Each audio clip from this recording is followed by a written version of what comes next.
Traveling the Vortex. I don't need to walk around in circles, walk around in circles, walk around in circles, walk around in. We've joined Zagreus as he travels the vortex and landed at episode number 107. I'm Keith. I'm Sean. Glenn's here. He thinks. Maybe. I'm thinking about that open. I'm Glenn. He was still Zagreus when he went over to the Divergent Universe, wasn't he? He still had all that anti-time within him. Yes, but that doesn't make him Zagreus. Well, that's what he was calling himself. Well, he hadn't. Yes, but he wasn't really Zagreus, and he acknowledged the fact that he wasn't really Zagreus. That's why I'm being a little pedantic here, and I'm thinking through your open a bit. No, and I think that if they were going to carry that on, they would have said something They should by have. now. Which, that's kind of a plot thread they completely The only reason dropped. that I'm kind of the whole reason why they're the in only the reason I'm Divergent Universe. sort of leaning towards accepting that is the fact that the way that the first one that we listened to, I can't pronounce, opened. No, I don't think we didn't join Zagreus. Okay, I'm well, going to veto it as well. I'm Glenn. I just don't like it. Start Glenn. over. No, start over. So what? No, you're gonna make him start over? because I don't got anything else. That sucks. We're just striking it in the show. Yeah. We're just calling him out right here on the show. Yeah, well, let's just strike the whole show. Let's just not do it this All week. right, that's going to do it for us this Just week. cancel. Until next week. We have bad news, everybody. The network has canceled Traveling the Vortex. This is No. we don't even get a wrap We're on party hiatus. for 19 years. Get ready for the wilderness years, people. No. We get angry emails when there's wilderness days, which I'm humbly grateful for. Do another one. I don't have another one.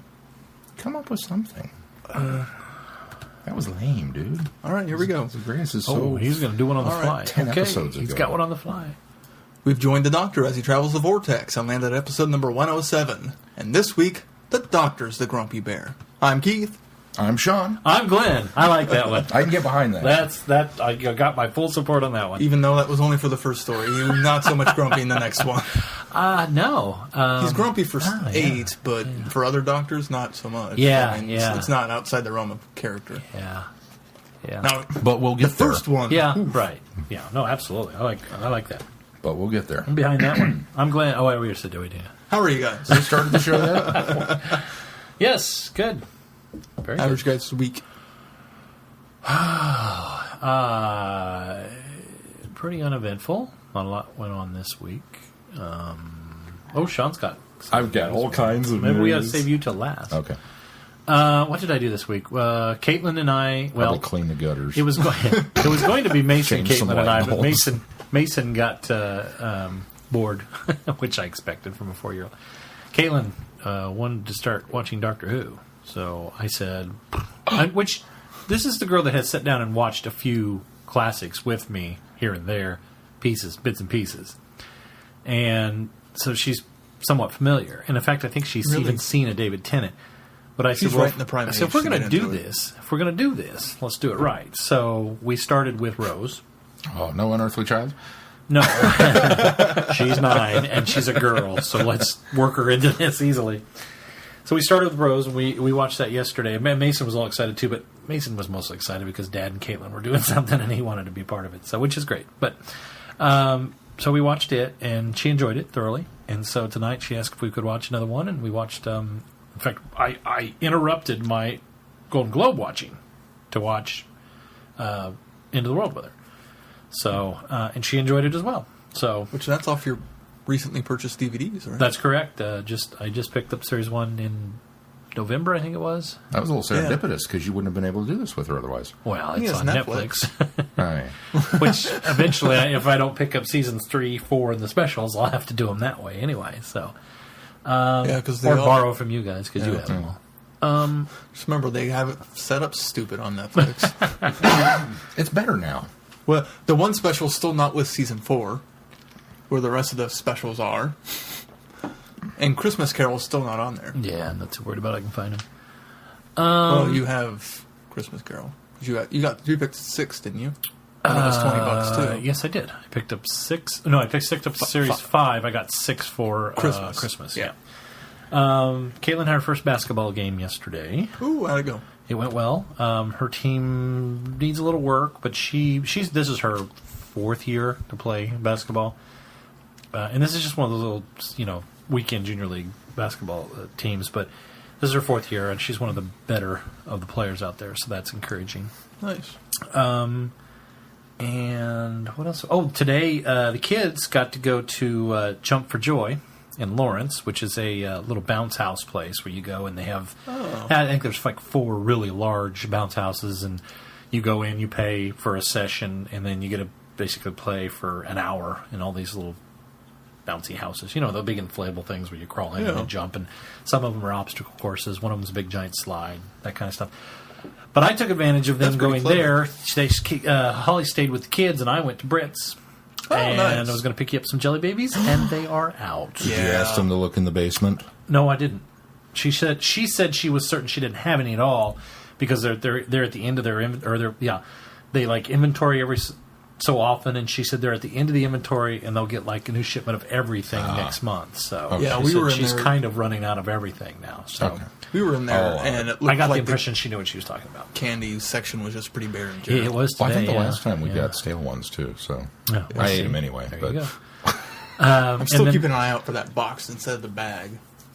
Instead of the Bassets. This box. Yeah. Those were pretty good. Yeah. And then I went to Hastings, which I've never been in the Lawrence Hastings. I've been in the Manhattan one, but I had never been in Lawrence Hastings. I don't like the Manhattan one. It's discombobulated. The Lawrence one's discombobulated. It's like there's a lot of stuff in it compared to like it's ours. Sectioned kind of cleverly. I mean, not cleverly. It's sectioned. It's sectioned like every Hastings. You walk in. Books one section, music one flipped. section. It's flipped from ours. Yeah. Well, yeah. Of course, it's sectioned like all the. They all have sections. Yes, but. So you walk in and it's obvious that this is the books, and it's obvious that this is music, and it's obvious that this is DVDs. But it's not obvious where the other kind of things were, and unless you know a Hastings like the fact that comic books are in the back of the music. Right, exactly. Yeah. And then the video games are off the music also. And the collectibles are in the... And so in everything, and it's like you said, that they've got a lot of stuff in that store, but it's all just kind of... And did you notice there was Doctor Who in 3 different spots? There's a culture in Lawrence for stores, especially geek stores, where things are just random, in disarray. Yeah, random. They're in disarray, and you walk in there, and there's no really kind of formula for anything. It promotes this is well, that's true. And I unfortunately didn't have a lot of time, but this is true for a lot of stores in Lawrence, and they're not all in the same place either. Because the Hastings is over there at 23rd and Iowa, and I'm talking about stuff downtown. I'm talking about stuff out east, and so I don't think Half Price Books is discombobulated. Yes, it is. Oh my gosh, it is discombobulated because you walk the shelves and you walk in there and you're going through looking at it. It's alphabetized by author, and you're starting in the A's and you walk around the shelf and all of a sudden you're in a completely different section in the Z's, and it's like somewhere in the middle of the stacks they reversed and went backwards. Bizarre. Every single section's like that. And I went to Half Price Books in Kansas City in Olathe today, and that one's like that too. Well, maybe that's just a Half one we went Price to in Books Omaha thing, was like that. So I just assumed that's just a Half Price Books thing. But the Dusty Bookshelf, very discombobulated. So. Where is that, by the way? Now it's downtown. It's never moved. No, the Dusty Bookshelf used to be there by the Birkenstock store. I've only known it downtown, 7th and Mass. Yeah, it's down near Liberty Hall. Yeah, across the street. Oh, I'm thinking of that is the next Dusty to Bookstore. Rudy's what was Pizza? there at like 17th and Massachusetts? There was an old building there on the end there. There's like the Birkenstock. It was a comic book store at one point, wasn't it? Or am I thinking this was a bookstore. This was an old bookstore. I thought that was. I'm sure that is that used to be the Dusty Bookshelf. The Raven. It must have moved downtown, but you're right. I do know where Dusty Bookshelf ever is since now. I've gone. Okay, it used to be there at 17th, and it was an old building. You walked in, and it was really, really tall shelves, and it was very, very quaint. I mean, I liked it must have so been much. Down at the other place. But now that you say that, 90s? I do remember seeing it move down there. So anyway, I didn't get to go there because I couldn't find it. Couldn't remember it was there. But I did go to Half Price Books on the way to pick the kids and Holly up. I will say that is among my favorite store name.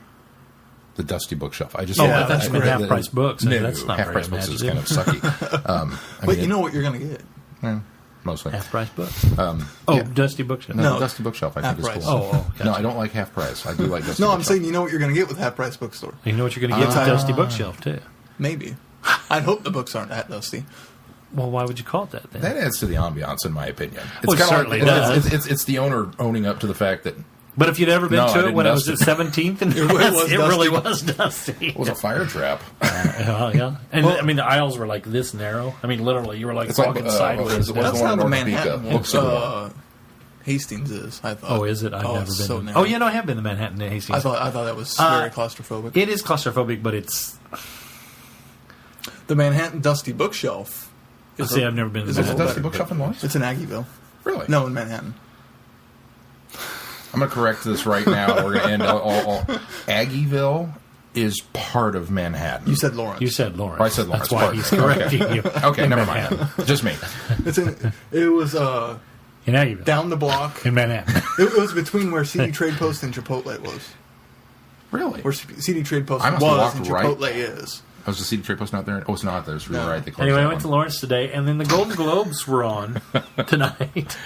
So we watched Local those. geography is so important to us. We watched those with the exception of the 40-minute break I took to watch Doctor Who. So there you go. Sweet. That was what I did for the most part. Seemed like there was something earlier in the week that I wanted to talk about, but I have forgotten what Well, it if we is. jog now, your so. memory, you can bring it up. What did Yeah. you do? I had Wednesday off and watched Looper, and then went to Going Bonkers for Audie's 4th birthday party, which Nice. went pretty well. Never been there. Have you been? You've been. Did you We're going bonkers? Yeah, I'm sorry. No, I've never been to Audie's birthday party. That was the first thing on my head was going Going bonkers. bonkers. I've been there a couple of times. I was surprised that the climbing area was as small as it was. I guess I expected For something what it more like is, Magic yeah. Kingdom. Did you jump into the ball pit? Magic and There isn't a climb, ball pit. Climb out and go bazinga? Magic Kingdom. Oh, you might not have been in Topeka when that was here. That wasn't a Magic Kingdom. It was. Oh, not Magic. Magic Magic Forest. Forest, Yes, Magic Forest. I never went in there when it was Magic Forest because I didn't have kids. But I was young enough to go in there. oh gosh, I went in to see what it was. I was all excited by the name. Ooh, Magic Forest. What's that? I walked in. It's like, it's one of and these places. oversized Chuck E. Cheese. What was the what was the Discovery Zone? Yes, I expected a bit bigger of that, and I thought it was kind of small. But his party went off. Don't know. Never great. been in any of the other ones, so I didn't have any point of reference. Went to Wool Fest on Saturday. Wool. Oh yes, Winter I saw you Wool tweet Fest. that. I saw you tweet that. Yes. Ended up not staying Wool very Fest. long. So It's explain in- to the it's in listener what Wamego. Winter Wool Fest is. It's a small town named Wamego who has a yarn shop called Knitted Stitch or the Wicked Stitch. I love And- that name. That's another great store name. Love that Which Wamego is full of them because of their Oz Museum, Toto's Tacos. There was a pottery That one, store. not so Not so much on I that like one. Toto's Tacos. No. name. No, not Try so again. much. Oh, whatever. Give me another one. That's all I know. There was There are other ones, There but, was a I can't pottery remember what one they are either. that it closed down. Oh, it did. yeah. What was his name? I don't remember, but it was Suck at this Oz game, related. Why do you bring these facts to the table if you have none of them to share? I shared what There I are a knew. lot of names of stores in Wamego. The Wicked I don't Stitch. know any of them. Oh, well, There are a lot of people in New York. Oz. I don't know any of them. The Oz Winery. That's not a clever one, but it's Oz related. That was my point. So really, It only was one Oz. clever person. only in one clever one. Wamego. Now, if you're thinking of opening a store, you have to have a clever name. We're telling you this now. This is Traveling the Vortex advice to you would-be entrepreneurs. Come up with a clever name. However, if you are a hair salon, do not name yourself Curl Up and Die, because it's been done. We had one of those. We had 3 of We them. had one in Liberal. Oh, really? We Yeah. had one in Liberal. It's called Judy's Curl Up and Die. Yeah. It's been done, so we don't care about that. I thought they were clever. Darn it. The first time I saw it was clever. Every subsequent time, I've gotten a little less clever on it, to the point where it's annoying. Too bad. Just But- me. Anyway, talk about Woolstock. Woolstock. Woolfest. It's not Woolstock? It's not Woolstock. That's a much better name than what was it? Woolfest. Oh no, they should. Winter Woolfest. You should totally have them change the name to Woolstock. That's way better. That is a better name. It's already been done. Has it really? I don't. I'm sure it Probably In has. Wamego? Probably not in Wamego. 3 times. I'm going to open my own business. I'm going to come up with names for other people's businesses. Now I got to come up with a name for that. It is a yarn and wool fair. And you can take classes of spinning. Fair, F-A-I-R. Yeah. Spinning wool into yarn. My brain's trying to put clever names again together. Wool fair. Woolfare. F-A-R-E. Woolfare. Yes, I am on welfare. No, Woolfare. And we ended up not buying anything, but... Was Sarah disappointed? She thought the prices were a little high. I don't know what she was expecting on the prices, though. But we went and walked around, and there were a lot of vendors, and there were a lot of people. I was really impressed by the amount of people there were at this. I expected like 5 booths, because it's Wamigo. But there were at least 15 to 20. And I don't know if you've ever been to Columbian Theater in Wamigo. It's even upstairs. Oh, wow. So, and they had 3 classes going on while we were there. Vendors all around the place. I was really impressed. And then the Wicked Stitch didn't even have a booth because they're right next door. And we went over there too, and I'd never seen so many people inside that store. What? The Wicked Stitch. They didn't have a booth because they're just right next door. They're right next door to the Columbian Theater. Is the event sponsored by the Wicked Stitch? I believe so. Oh, well, see, I would set up a booth at my own. Yeah. Well, actually, yeah, I would. Just as long as you have, like literature and you're pointing your way over to the store. If it weren't right next door, yeah, I would set up a booth. Yeah. But it's so close. You see it when you're walking to Columbia. Well, I mean, I'd have tables out front of the store, but I wouldn't do anything inside. Okay. Other than, and so brought to you by. Winter. You know how cold it was yesterday? Yeah, I wouldn't have set a table. And in Wamigo, it was windy. I wouldn't schedule a wool stock in January. Wool stock. Come on. Wool stock. I wouldn't schedule that. Wool stock. I mean, come on. Wool winter. Is warm. Come on. No. You schedule it in the late summer. No, nobody wants to buy it in late summer. That's just why you do it. You schedule it in late summer so that they have 3-4 months to make stuff for the winter. Yeah, but the problem is nobody's in the mindset of buying wool and they also warm have stuff pre-made in the stuff summer. that you could buy too. Why do winter coats come out in August? So that you buy them before the winter. Why do swimsuits come out in February? You know when the most sales for winter coats are? When they're in clearance. When they're needed. Yes. Well, in December and January. I guarantee you umbrella sells when it rains. That's what I'm saying. Because people don't think warm thoughts or need to be warm until... It's cold. They don't think warm thoughts. They don't think warm thoughts. You're such a 10 o'clock news guy. They don't think about being warm. Warm thoughts. They don't think about being warm until it's actually cold. So nobody buys winter coats in the summer. Just doesn't happen. When when people buy swimsuits? It's not in January when they start putting them out. When they go on vacation, realize they forgot to pack theirs. May. They go to Walmart. It's when they realize, oh my gosh, I don't have a swimsuit. Okay. But I thought it was a good turnout for Winter Wool They also Fest. schedule tentpole movies during the summer when there's a glutton of stuff at the theater that I want to see, and I can't afford to go to it all. But is there anything at the theater in February? No, tentpole movies, we get Scary Movie 5, and it's like, I don't care. It's not for me. There you go. Now you use the reference right. At this point, Another I don't think joke Scary lost Movies with for no anybody. pre-roll. Then we went to Lawrence after Winter Wool Fest so she could go to Yarn Barn. And she picked Another up some, clever name. Where's that? That's downtown. Not as good as the Wicked It's Stitch. right across Where? Lawrence. Lawrence. Right across the street from Brits. Oh, is it? So we stopped at Brits. I don't and then shop for yarns, so I'm not going to be just seeing those kind of places. So. Went down to another shop that I can't remember the name of it. That is a non-profit store. That sells yarn? No. Oh. It just sells different stuff made by people from other countries, like Africa. It's crafts stuff from Africa, where people made it. And only in Lawrence. So the money goes store. It's not for profit. So it doesn't. All the proceeds go back to they get paid a fair wage for making these products, and there's like jewelry and So it's decorations. Not for profit. It's non-profit. She said not. She said it's not for profit. I think she said non. We were in there. Non might be right. Now I think about it. If they're not making a profit at all that goes back into the store, they're just basically making what they produce. If it all goes back to the artists, it would be not for profit. Correct. Yeah. Okay. Anyways, so that's pretty cool. We'd never been in there. She had heard about some earrings that she wanted to look at. And then we went to Hastings. Okay. And wow. did you see the coasters? I did see the coasters. Those are pretty cool. I was really if they weren't $20 or $15, $16. Yeah, between 16 $15 and $20. They were, coasters, a set of 6 with each different logo on it. Ooh. Yeah. Yeah. They were neat. Like original and All the way from diamond from and 62 to 50th anniversary 2012. branded, or No, I don't think it was branded. Wow, not that's 50. cool. It was officially licensed, but Yeah. now it doesn't include the snowman logo then. no. No. It's the DW TARDIS. With TARDIS. the Doctor Who on either side. The one I missed now.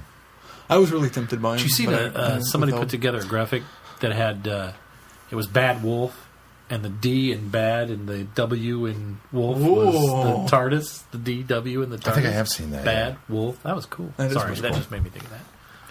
And then today we watched the Golden Globes. That's about it. Pretty lazy day. Sean, what did you do? I got my school money in this week, which is why I have a little bit of fundage. Not much. But Well, a you have little bit. 99 cents. I had 99 cents. I bought Wreck-It Ralph on my iPad, which is now pretty much going to be, I can almost guarantee it's going to be an exclusive gaming machine because I've decided I'm not using it for note-taking this semester. So it's, just, it's an expensive toy, like I predicted, or an expensive comic book reader. Well, I haven't read any comics on it recently. But used it immediately as soon as I found out, before I paid any... Well, that's not true. I paid my internet bill so that they turn it back on. So that I could get online and order galley flights. So you have your tickets. I have my plane tickets. Right. No, I don't have tickets. I have reservations, but same thing. You don't print out boarding passes and stuff. Yeah, you know, Gotcha. it's all... Yeah. You have It's, your plane it's like tickets. War Games. You have your plane I have my plane tickets. Actually, no, it's nothing like War Games. Forget that. Never mind. And then we worked really hard, and we've been getting a lot of stuff. So confused. You guys are just confusing me left and right today. Imagine a banana. Oh wait, it's nothing What like were a you gonna banana. say? Banana. What were you going to say? I don't know. I was thinking banana and starting to I say don't banana. think it was just going to couldn't. come out as banana. I think it almost came out as pajama. Imagine a pajama. It's nothing like a So pajama. when are you going? You're going Thursday? Tuesday. Tuesday. Yeah, we're going to go down Tuesday and spend a couple extra days. And this is the plan. Now, finances could change at a moment's notice, so this may no longer be the plan. But as envisioned up here, we will fly down after Mel gets out of work. So if one of you is off work on Tuesday and wants to give us a lift to the airport, be stellar. I'm not asking you because you got a ticket last time when you came to pick us up. But you, on the other hand, have not given us a ride to the airport yet. So you're next in the I'm rotation. off You'll be Tuesday, at and I'll be work. going to the I'll be going to the airport myself on Friday. But you'll have to come up with your own ride because I'll already be there. I've Stop got parked. I'm confusing only me. gone for 3 days. It's not going to cost me that much. Anyway, But so we're going to fly down Tuesday after work, and Wednesday we're going to go to Universal Studios, Ooh. and then Thursday, which we realized this today. Of course, it's Valentine's Day. That we're down there, and so Thursday we're like, well, we'll find something fun to do, in LA before we check into the hotel for LobbyCon because we're actually going to stay at a different place before. Oh, because of our okay. So you're not reservations checking there. in until No, Thursday. are you kidding? You But can't there'll get be a near room that ready place. for me when I get there Friday. There will be a room ready okay. for you on Friday. Because we'll be in it Thursday. But so we thought, well, what do we do? And then we realized, you know what opens on Valentine's Day? A Good Day to Die Hard. Oh, you see it, Grauman's? We're going to go to Grauman's. Nice. Right. See it in the big, because Nice. we tried to do it last time, and they were showing that Incredible Island 2. Have you checked to make sure that they're going to show it? I'm sure they will. I mean, it's on IMAX 3D big. It so- opens on Thursday? It opens on Thursday because It it's opens Valentine's Day. Valentine's Day, It's yeah. counter it's programming. a very, very romantic movie. I think. well, that's the point. It's counter programming. It's for all the single guys. They have something to do. It's like DreamWorks opening the love letter opposite Phantom Menace. It's like Yeah. some girls aren't going to want to go see that. We'll open this. It's like, wow. Good point. That kind of, George, what are you doing to your wife? That's just mean, man. Or Steven, what are you doing to your wife? Anyway, so we're going to go see Good Day to Die Hard, and then we'll have the galley stuff. So that was exciting. But Mel and I have been working very, very hard trying to get the place put together and organized and unpacking those last 4 boxes where all the paperwork kind of wound up being thrown in last minute, and you go through it, and you just wind up creating more piles because you're not quite ready to file it yet. And I hate those boxes. That's what we're down to. Right. So we worked very, very hard getting the last of those. Now, there's still a bunch of stuff to do, but the last of those are kind of done now. I still have the electronics boxes, which are just random cords, but I'll get there. And so we rewarded ourselves today, and we had a date day. It was kind of like a date night, but it happened during the day. So, and we got a gift card from my dad for Christmas. So we drove to Kansas City and went to the AMC theater. And we were going to go see The Hobbit because we thought, well, if we're going to do this, let's go ahead and hit the high frame rate, IMAX, blah blah blah. Right. And we arrived about 12 minutes late. And so we were kind of juggling, thinking, well, maybe we can still get in. By the time we parked and actually got up to the building, we had missed all of the previews, the Star Trek preview. And about so the Star Trek preview's still going? It's still going. Okay. And about 7 minutes of the movie. And I was like, I don't want to do it now. Yeah. I could live with the previews missing. I could kick myself, but I'd live with missing the Star Trek preview. I'm not going to miss any of The Hobbit. So instead we wound up seeing Django Unchained, which was phenomenal. It's not going to win Best Picture, but it was really, really good. And if you're a Quentin Tarantino fan, definitely go see it. You've probably already seen it. If you're not a Quentin Tarantino fan, go see it. It's everything. What about me that's on the fence though? Because I like about half of his films. Which ones and do the you rest like? of the films are crap. Which ones do you like? I like Pulp Fiction. Okay. I like Reservoir Dogs. Okay. That's about it. I don't like Jackie Brown. Kill Bill 1 and 2 were Jackie okay. Brown was a little too long. I don't like any of the for my taste. Grindhouse. Either one of the Grindhouse. Well, he only did one of them. Oh, that's right. Well, the That's other right, one yeah, was he did the Robert other one was Rodriguez. Robert Rodriguez. Well, I don't like the Grindhouse I think film. Tarantino did the better one, which was Death Proof. I Debatable. like Death Proof. That's all I can better. think of that he's not. And Inglourious, can we say I that? haven't seen Inglourious Bastards. That's Okay. the other one.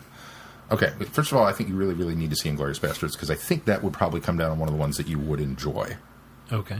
And it's some phenomenal performance of that.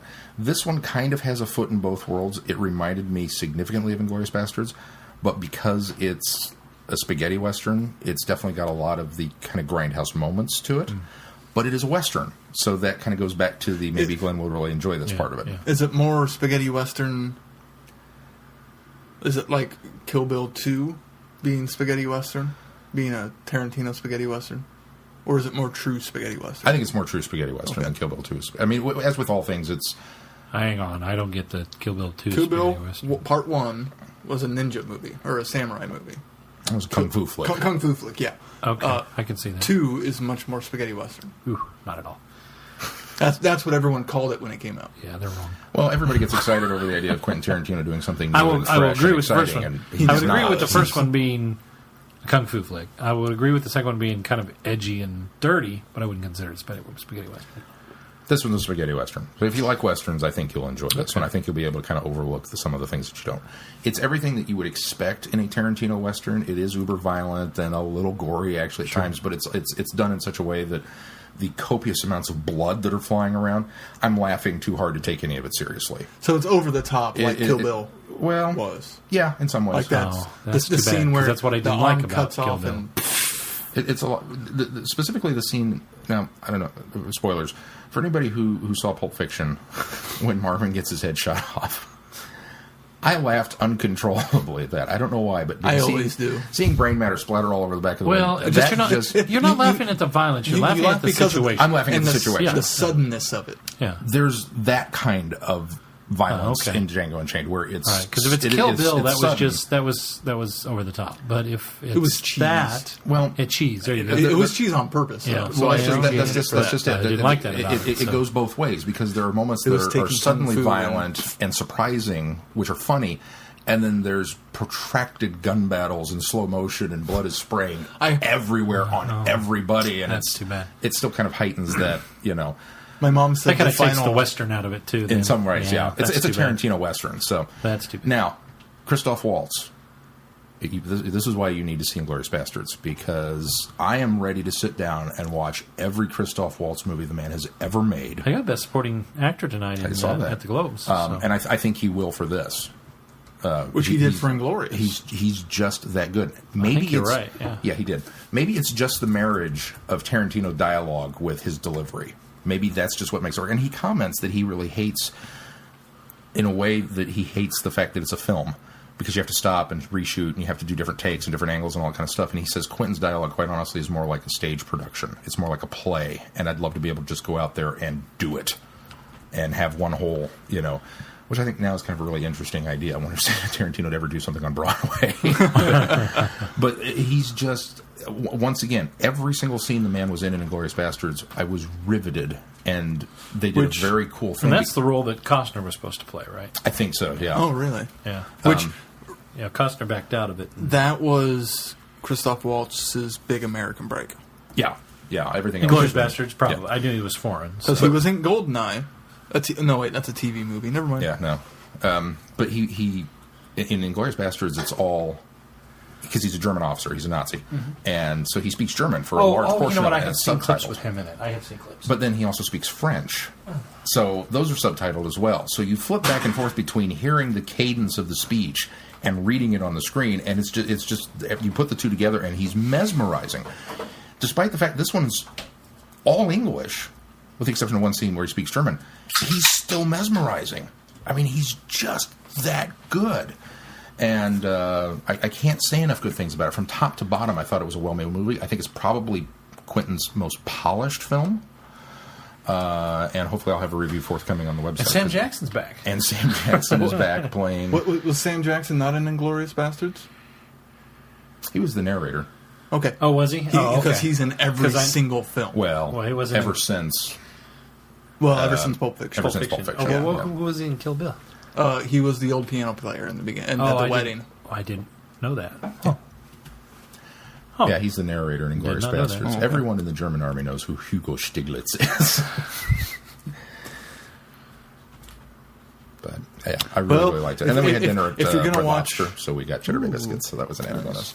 If you're going to watch all of Christoph Waltz's films, The new one? the new one, the Paul W.S. Anderson Three Musketeers. I've actually heard that's fun, so maybe I'll give it a shot. I still stand beside my original statement when Paul W.S. Anderson came out. Somewhere in this guy is an absolutely fantastic sci-fi action film waiting to happen, and he just hasn't found it yet. He's so close. I'd agree. Who? Paul W.S. Anderson, he's been behind all of the Resident Evil movies. Oh. Well, not just that. He also did... he did Soldier, unfortunately, but we don't really blame that one. The one with Kurt Russell. Yeah. Yeah, it was kind of Terminator-ish. What else has he done? He's done... AVP. Death Race. Death Race. Well, the wait. new Death Race. These might be producers. Hold on. Let me get to Go to director. his directing credits, because... He's on 15 titles. God, my brain. He did AVP and Death I'm Race. bored. Let's move along. Oh, never mind. He did do it already. What did he do? Event Horizon. Yeah, but that one's... And iffy. Mortal Kombat. Yeah. Mortal Kombat. Yeah. Yeah, I I'm know bored. him What from else? Resident Evil. I'm bored. Move along. Soldier, Event Horizon. And if Mortal I'm bored, Kombat, the listener's Resident bored. Evil. Move along. That's about it. Death Race. Anyway, somewhere in this guy is Good a movie. fantastic sci-fi movie waiting to be directed, and he just hasn't quite latched onto the right project And he yet. directed Django Unchained. No, Why did we get on this guy? I don't remember. Why did you say that? Because Christoph Waltz is in Three Musketeers, Oh, which that's he fine. directed. All right. Well, That's how we got so there. Django Unchained. Thumbs up. Two thumbs way up. But you have to like Review that kind of on the web. review on the web. Well, soon. This week. And school starts this week, so I got to get it up before that. Bummer. Yeah, Did you get her signed up for everything? I think so. Okay. I didn't get anything changed, but we'll see. I'll give it the first week and then find out if I need to do an emergency restructure. Some of my classes may not French pan out as well as I 2? thought. Yeah, French 2's on the list. Oh, Lord. And we're soldiering forward. Well, maybe you get a D out of it, too. If I get a D out of it, I'll be ecstatic. That sounds horrible. That makes you sound like a slacker student, but What else did you do, Sean? Was that it? that was pretty much it. All right. Well, that's exciting. Kind of excited about some of the Planet ComiCon guests. Yeah. Should we launch into news? Yeah, it's also in the news. Are we talking about Planet ComiCon in news? We were going to mention it. We're gonna mention it. TARDIS. Let's do it. Well, first on news, let's go in the order we had them. Well, if Planet ComiCon wasn't on the list, just do it first. No, it'll go to really well with Chicago TARDIS. It does go really well with Chicago TARDIS. All right. Stargazing Live is a BBC television show, and they... Bored. Series presenters Professor Brian Cox and Dara O'Brien had K9 ask 3 questions on the quiz show. So what's this show about? They bring the hosts bring their enthusiasm for astronomy to life, inviting viewers to appreciate the sky and the visible objects that surround us each evening. And it's a game show, and the contestants come on and answer questions about It's a astrophysics. British game show, so there's no prize or anything. it's like that year in review It's show. kind of like QI, where it's just they sit So, around and they make wait. points for answering questions for nothing. For nothing. Because it's celebrity guests. Hang on. British game shows, Well, there's no prizes. Well, that's not entirely there's a number true. of them where it's just they're just kind of sit around and It's more done for spout humor. intellectual questions and really get humorous reactions out of the guests who are often stars. Oh, so it's the actors Hollywood and Squares. actresses. Sort of, except for there are actual contestants on Hollywood Squares. There's no actual contest. Like, there's no everyday Joe on. So it's the match game. No, because there's everyday Joes. There's no on. everyday Joe. That's why it's British. Because if it was an American, the producers would feel the necessity to bring two average guys on the show that are actually going to take something home. Yeah, to actually compete instead of just have fun. Dancing Like- with the Stars? Kind There of. you go. That'd be the closest. Okay, well, I don't want to watch any British game shows No. then. Trust me, they're good. They're so They're much better. very enjoyable. So much better. I've only watched the one that's done once a year at the end of the year, where there's like three different teams of 6 different comedians, and they are asked different questions about the year, and that is hilarious. You would love QI. It's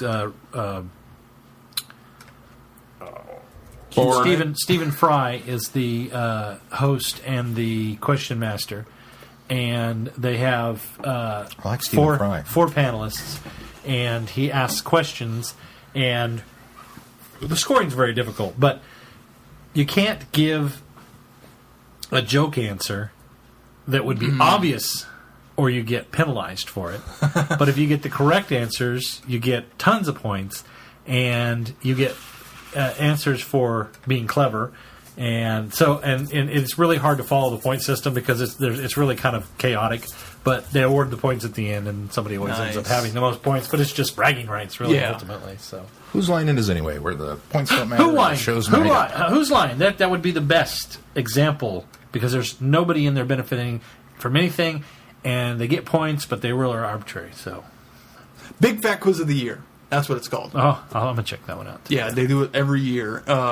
The 2000, and you can find most of them on YouTube in their entirety, and they're like 3 hours long. Oh my gosh! They're really, and maybe 2, but still for a YouTube video. 2011 was really funny. It had Miranda Hart, Eddie Izzard, Jamie Oliver, Jonathan Ross. That was the one I watched the most of. I'll check that out. I'd like to see K9 do improv. Like, not just like stand up, if you will. Put him on a table in front of a microphone with a stool and a glass of water and let him go. So the stargazing live. So it's just It aired. astronomy. Yeah, it's looks at Mars, charting the history through the stars, and meteors, asteroids, and comets. What questions did he ask? I don't know all of them. One of them was, which was the first animal to go on the dark side of the moon? Answer? Chimpanzee. No. Dog. No. Monkey. It was Nope. neither of the first animals in space. Human. Russian turtles. Oh. Pair of Russian turtles. That's anticlimactic. Yeah. There are YouTube clips on BBC's YouTube channel. You can Of check the out. Russian turtles? No, of K9 asking the questions. Okay. And I assume it was John Leeson doing Did the voice. turtles Oh, of later wind course. up inside the lunar dead animal truck? No, I think they made it back. But you don't know. I don't know. Big news They in didn't the go into that. big news in the 50th anniversary year of Doctor Who. Especially for Big Finish. Yeah, Big Finishes. I think the Big Finish. I think you can safely say that Big Finish has unveiled its big 50th anniversary project. Yes. And that's not bringing back Eldrad. You don't, Right. you don't think Which they're they're bringing doing. Force of Grace. You don't think they're going to do something bigger than that? No, this will be it. Are you sure? Pretty sure this will be it. Okay. Yeah. That's a bold statement, Glenn. I hate to see you proven wrong. Have you seen what this is? Yeah. Have you seen what this entails? I was being facetious. Am I wrong? No. No. See, there you go. You're just confused. Well, Big Finish has announced a special 100-minute story starring all 5 surviving classic series Doctors to be released for the 50th anniversary. The 20th anniversary. Wow, they're about 30 years too late. Well, I've slipped they into weren't the around time then. vortex, apparently. The light at the end will see their paths suddenly intersect when they face imminent destruction. Yay! Written by Nicholas Briggs. For the joining, not for the imminent destruction part. He says, Nicholas Briggs says, we want to do a proper, fully fledged, multi-doctor story for this very special occasion. And it's wonderful that all the surviving doctors threw themselves behind the project so enthusiastically. That's not to say the first 3 doctors don't appear. We wanted to pay homage to the entire history of the classic series. Homage. As some call it. It's just homage. Homage. Homage. Homage. Homage. So that means it... And you pay homage. That's French. You pay homage. If it's a noun, it's homage. Right.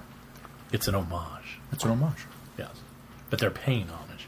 It's also French. But they're not paying homage. No. There's definitely no H on There's it. no H. Homage. Homage. So that means this, depending on how they do it, this will be an 8-doctor story. An Conceivably. 8-doctor story? Oh, I see what you're saying. Because that's not to say the first 3 doctors don't appear. Now, obviously, they won't really most likely interact. It could be a Zagreus No. Pertwee situation. No. I don't think so. Zagreus was just one doctor, though. So Oh, you're thinking of the other one. Storm Siren. No, Zagreus Storm Warning. Isn't No. Zagreus is the one that takes place all inside the TARDIS? Oh, except for when they go to... You're thinking of the first part. But there were there was thinking- only one doctor the whole time. No. Well, yes, that's true. Yeah. That's what I'm saying. There might be something like that for the first 3. Like, we hear their voices, but it may not be the actual doctor. It actually wasn't Zagreus. I think we'll either. be It all was right. the I think first it'll. part. I think this will actually be a multi-doctor story, unlike Well, Zagreus. It's going to be a multi-doctor story regardless, because there are 5 doctors here. I know. Anyway. That's what I'm saying. There's in no way whatsoever can you liken it or liken it to. Well, Zagreus. no, I'm saying with 1 through 3, they could use some sort of clips, and that incarnation of the Doctor isn't present. Oh, those doctors. Those So doctors. what they did with Pertwee's voice I got you. yeah. Correct. I got you. That's what it wouldn't surprise me if that I happened. thought you were saying like the whole project. Oh, was no, like not Zagreus. the whole it's project. Not No, even not at all. anything close to No. Zagreus. Cool. All He's right. very confused tonight. I am. I'm just not following along. Here's my problem. It's starting to confuse Hold on. me. There's still more news. Oh, keep going. Now people know I have a multiple problem. companions. Thanks for letting me jump the gun. Glenn, I think they assume you have a problem. More companions. Companions, Louise Jameson as Leela, Sarah Sutton as Nyssa, Nicola Bryant as Perry, Ace, Sophie Aldred, and Charley, played by India Fisher. And if that wasn't enough, Each doctor will have their own era companion. companion. That's cool. Hopefully they won't juggle them about like they did in 5 Doctors. Or the Why? other one we don't talk. I don't know. I liked that about the 5 doctors. Loved that some about of the that. 5 doctors. Something. I already know the dynamic they between had the to doctors. slide I already know the some. dynamic between the 3rd Doctor and Sarah Jane. Oh wait, that one's kept. But I already know the dynamic between the 5th Doctor and Tegan. I already know the dynamic between the 1st Doctor and Susan. So that's what I appreciate about the 5 Doctors is the fact that we get the 1st Doctor and Tegan, and we get the 5th Doctor, and it's. Those are really the only 2 they flipped around. Yeah, because The second Doctor was with the brig. Sarah Jane, I think, probably would But have. it's not who you associate. They sort of that shifted everything. companion Yeah, second typically Doctor with the Doctor. Yeah, but that's just it. They didn't put Pertwee with the brig, which would have been a more natural fit. Which is what, I think if Tom had actually been in it, it would have been... Tom and Sarah, which I think is weird. I think that you would have wanted to juggle that up a little more, but that's just me. Hard telling. I'd Hard telling what would have I'd happened. like to see Peter Davison and Sarah Jane. That would have been cool. But anyway. Or Peter Davison and Leela. Or not Leela.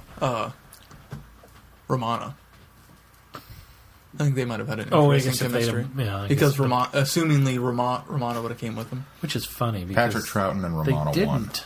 They didn't bring Romana on. They didn't mention it, but Well, she's in it because she's in it because it's the clip. Yeah. So if it were actual new footage, probably wouldn't have been there.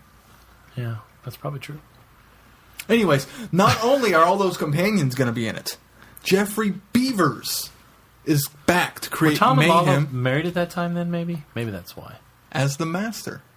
Maybe they would have been in it. But Maybe. I don't think so. I think they were married on the And show and divorced a year later or something. They were only together like 2 years, I thought. But they were, but I thought it was after his run. I thought it was towards the end. they didn't marry on the show. Well, I think maybe it was during.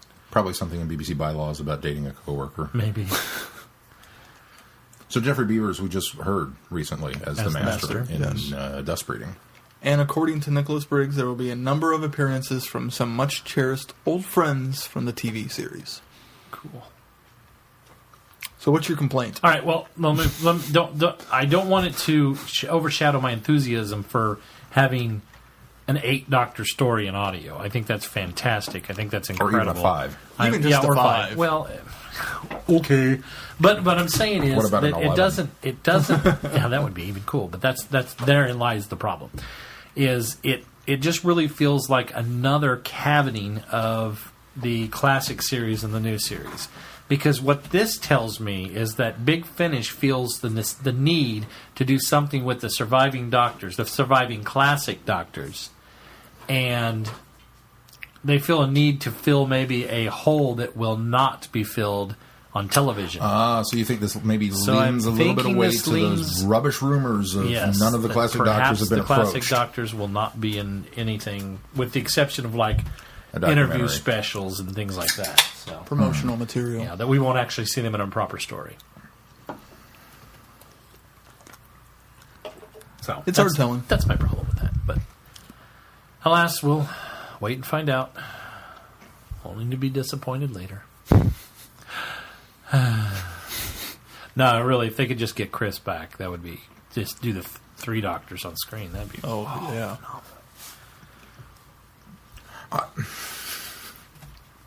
It's the 50th. I want to see all of them. I do too. But a very close second place would be a new 3 Yes, Doctors absolutely. with 9, 10, and 11. I think Agreed. a new series that would be really Agreed. cool. At the very least, I It think saddens me that the classics won't be there. I think we will see them, but not. I think we'll see clips like we've seen before. Yeah, who cares about clip shows?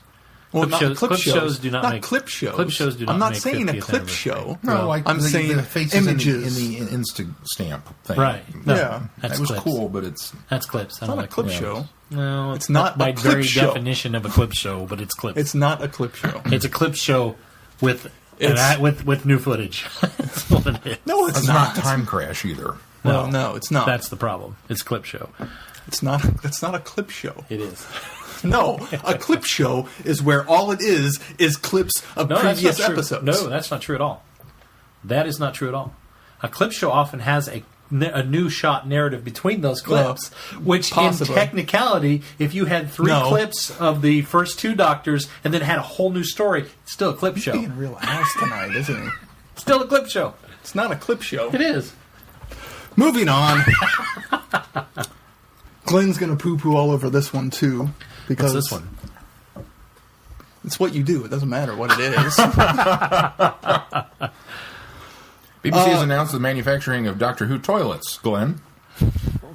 I won't poo-poo all over that. I'll poo-poo through the proper hole.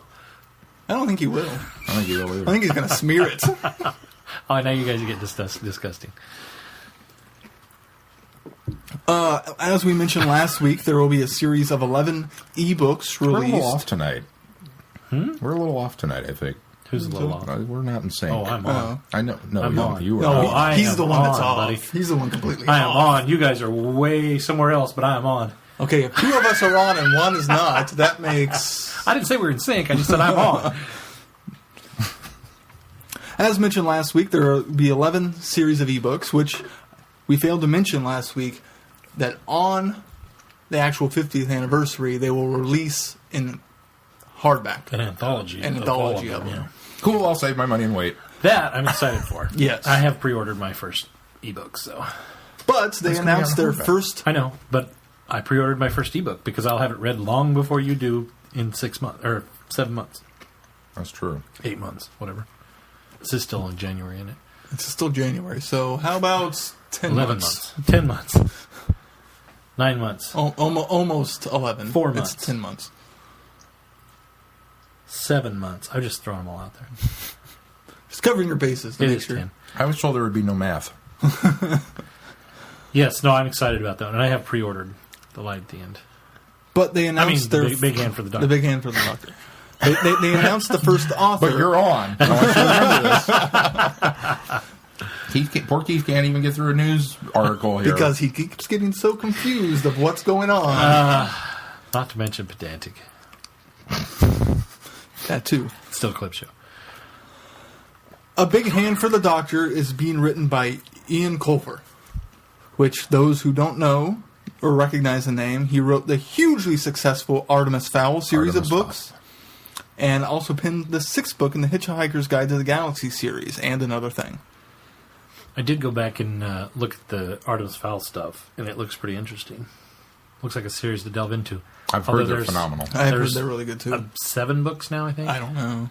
So it's quite an endeavor. There's a promotional video that BBC Worldwide released of about Colfer talking about the book. Cool. So And that releases on January 22nd? 23rd. 23rd. I believe it's going to be the 23rd of every month. 23rd.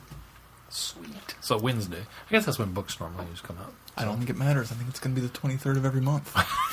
But it's a Wednesday. Oh, it wouldn't be. What you're saying is it wouldn't be a Wednesday on Every the following month. one. Ah.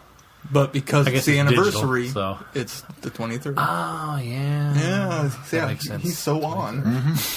You picked it up right I'm away, on. didn't you? I am so on. Called it. This is my usual on, though, guys. That's sad. What are you on? Don't And you why wish aren't you were? sharing? Our next bit of news, Chicago TARDIS has tickets available. And I hope so. Cause, Still on Thanksgiving weekend. yeah, which is weird. What's the date? November 29th to December 1st. Oh, wait a minute. That's not... That Is is that not Chicago- Thanksgiving is that- weekend, is it?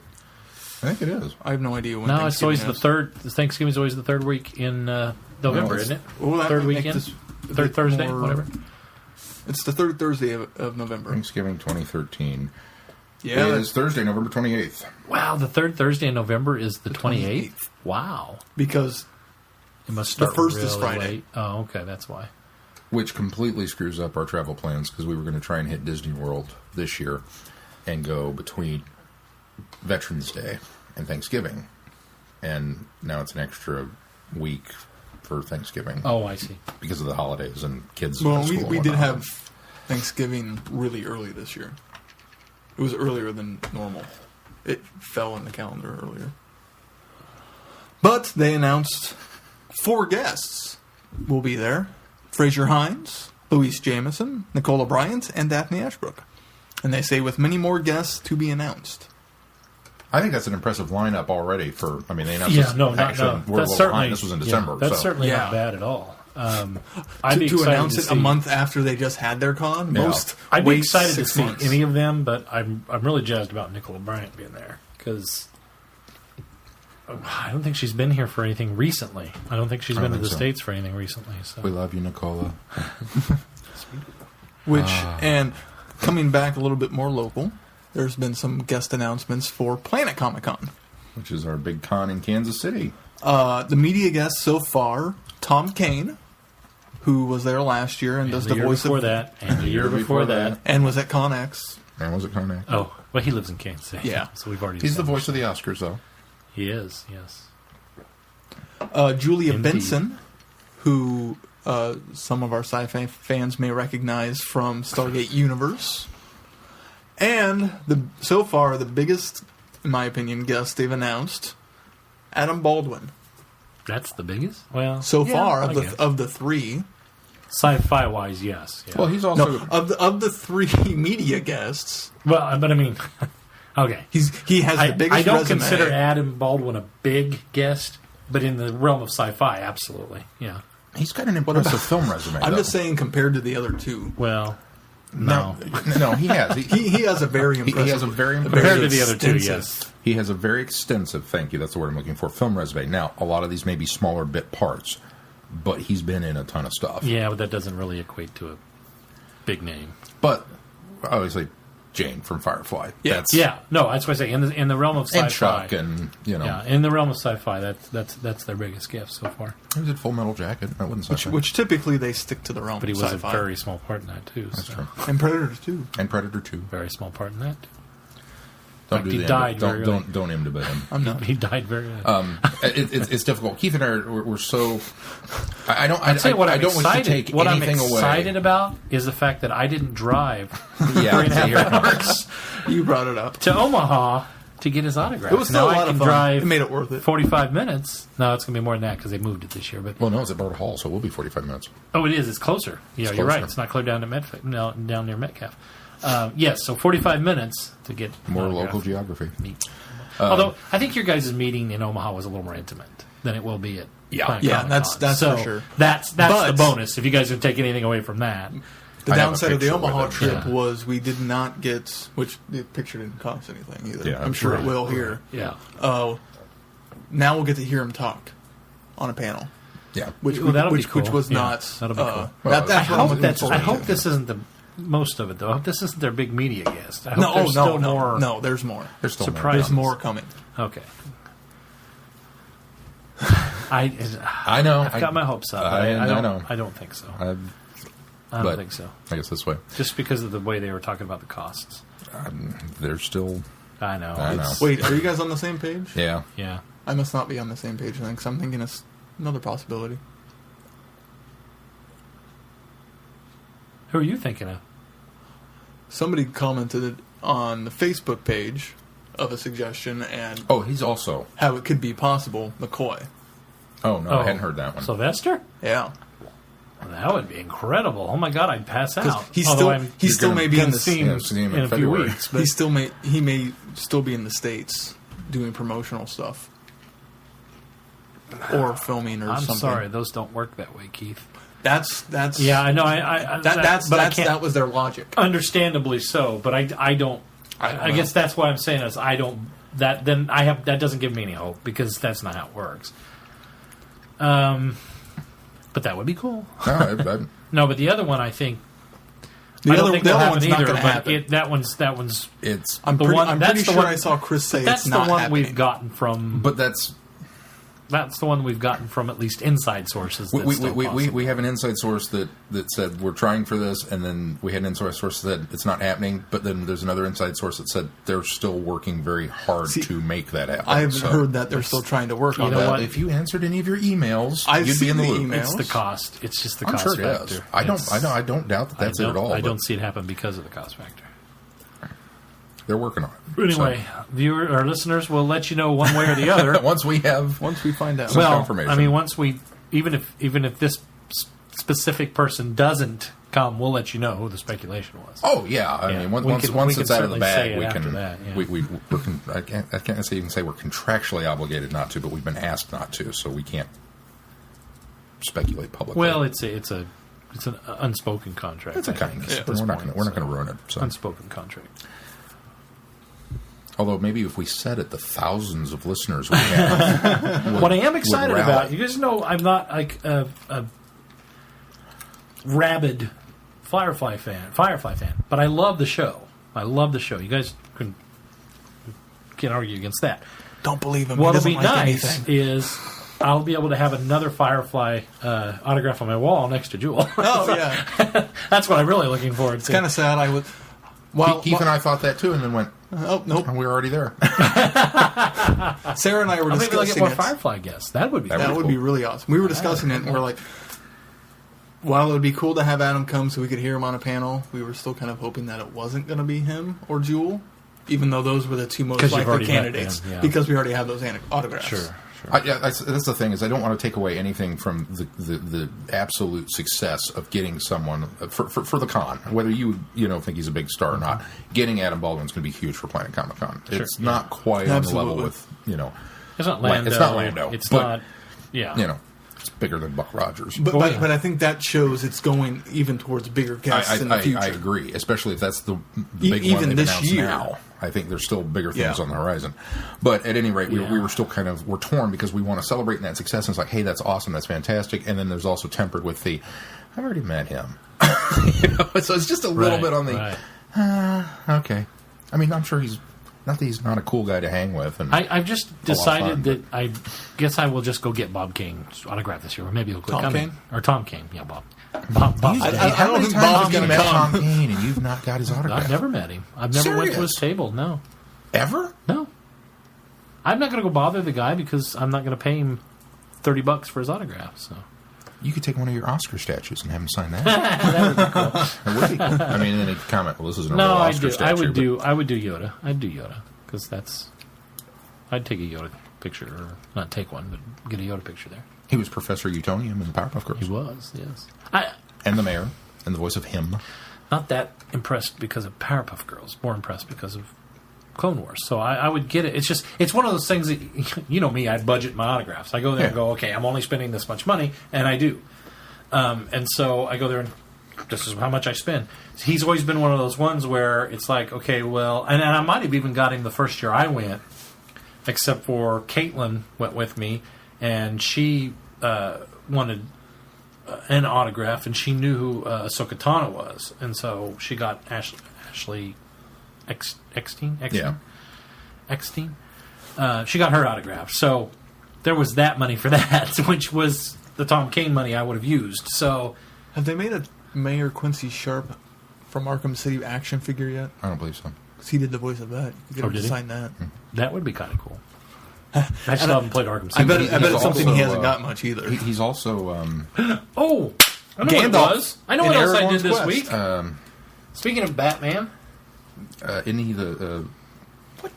Oh, God, my brain hurts. Commissioner Gordon in yes, Arkham Asylum. Yes, thank you. That's where I was going. And Amadeus Arkham. Yeah, he was both. He was Commissioner Gordon. He was If you're all gonna- three. He was all three. Amadeus Arkham versus Commissioner Gordon. You get a Commissioner Gordon action figure. We're going to get Tom Kane to sign that's it. what I Come would on. do.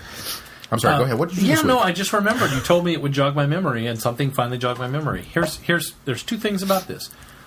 First of all, I finished Lego Batman DC Heroes. Oh, nice. This week. Done, 100%. Everything. Terrific. Yay.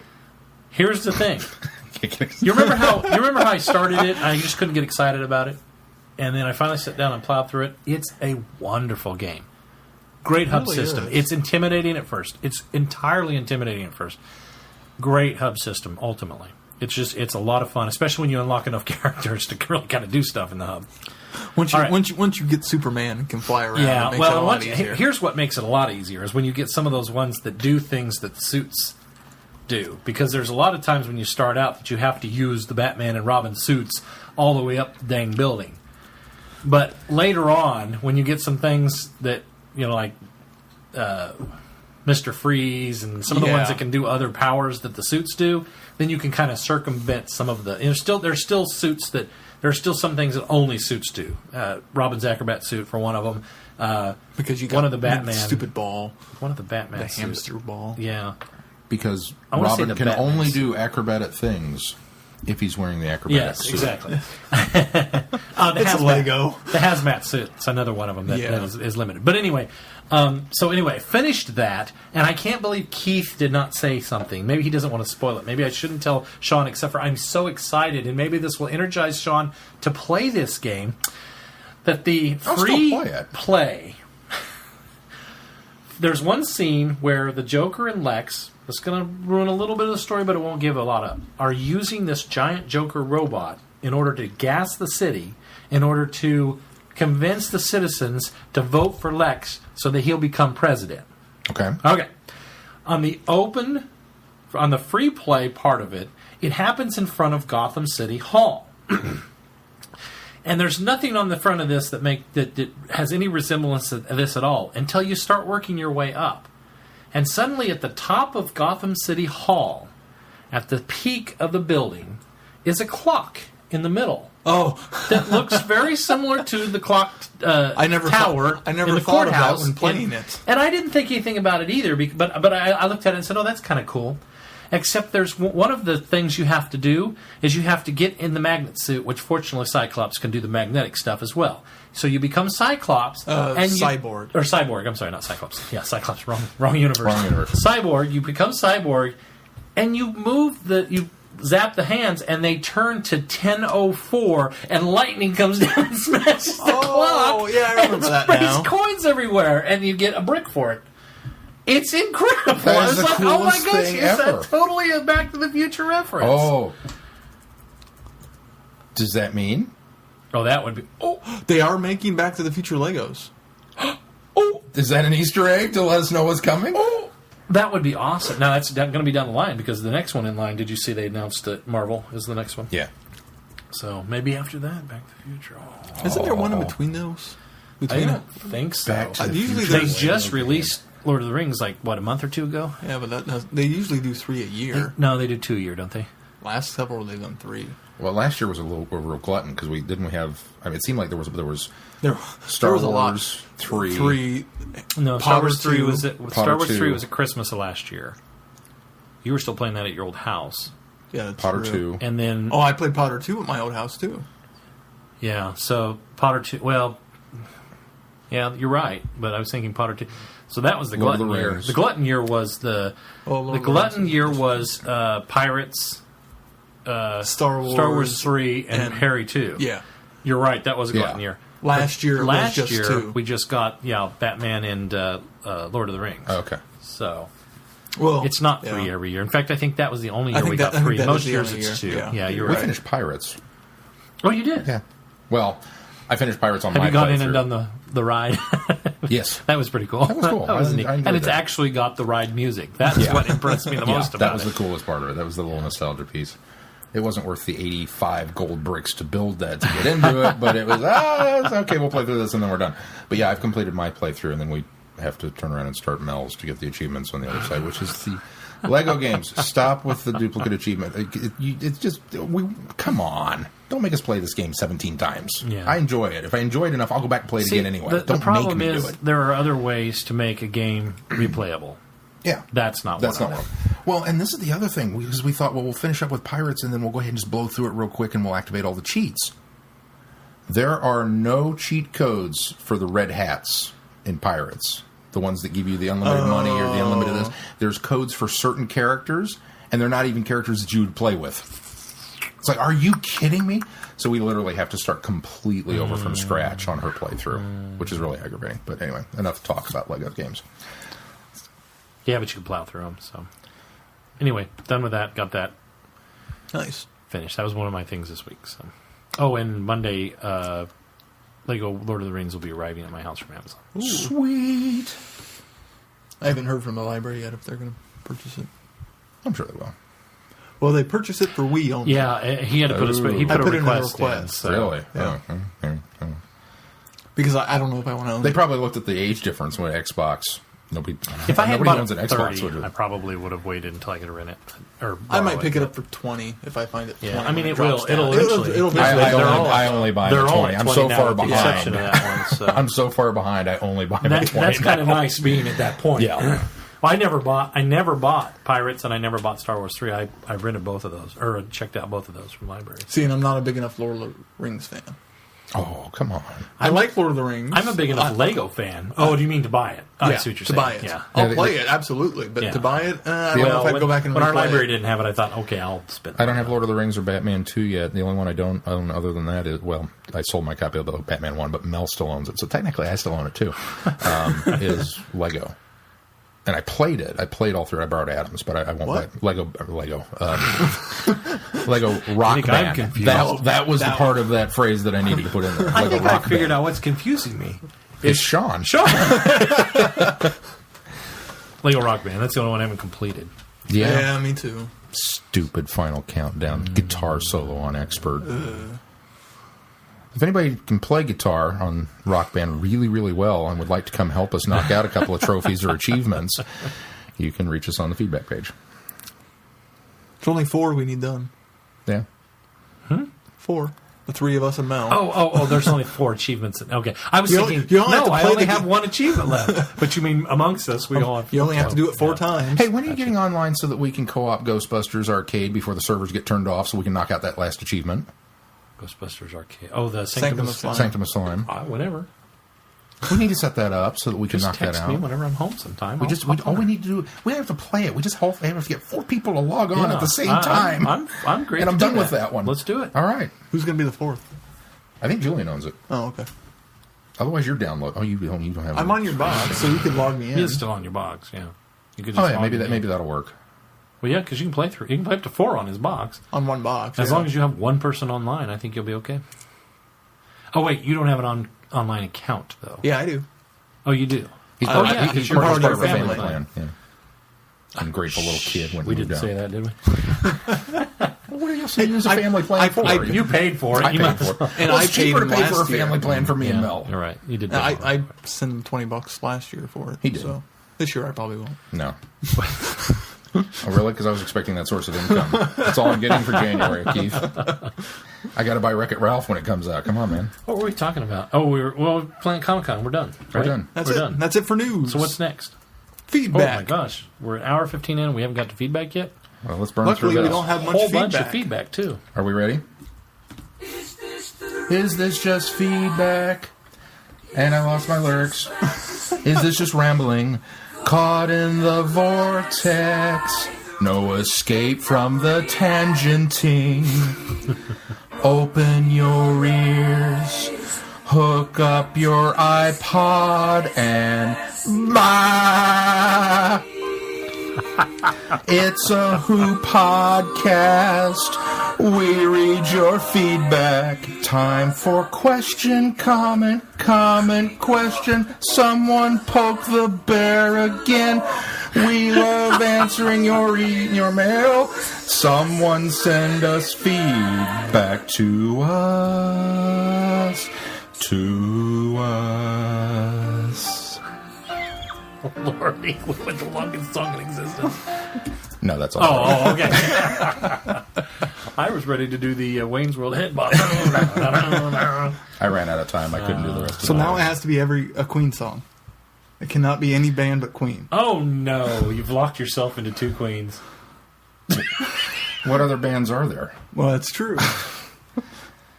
And we've established that the Doctor dances to Queen. That's so right. It has to be Queen. I mean, come on. I can't sing lyrics to Benny Goodman, which is the other thing he danced to, so it's got to be Queen. First on feedback, Nerdy Baker gave us a shout out. We wanted to mention that on her blog. She did. Selena. If you want to visit her blog, it's nerdybaker.wordpress.com. Nerdy Baker. What'd I say? It sounded like dirty. I It just did wanted sound to like clarify. dirty. It's definitely Nerdy Baker. Nerdy yeah. Baker. She says, I love to bake, and I'm kind of a big nerd. Just don't tell my husband. And so she has a blog, and she gave Because us a this shout out blog on isn't her evidence. blog, and she makes things, and she talks about nerdy subjects. So, and I've read a few things. It's a lot of fun. It is a lot of fun, and it was a fantastic shout out that we very much appreciate. So Yes, thank you very much, Selena. absolutely. Next up, Brenda. She says, feedback.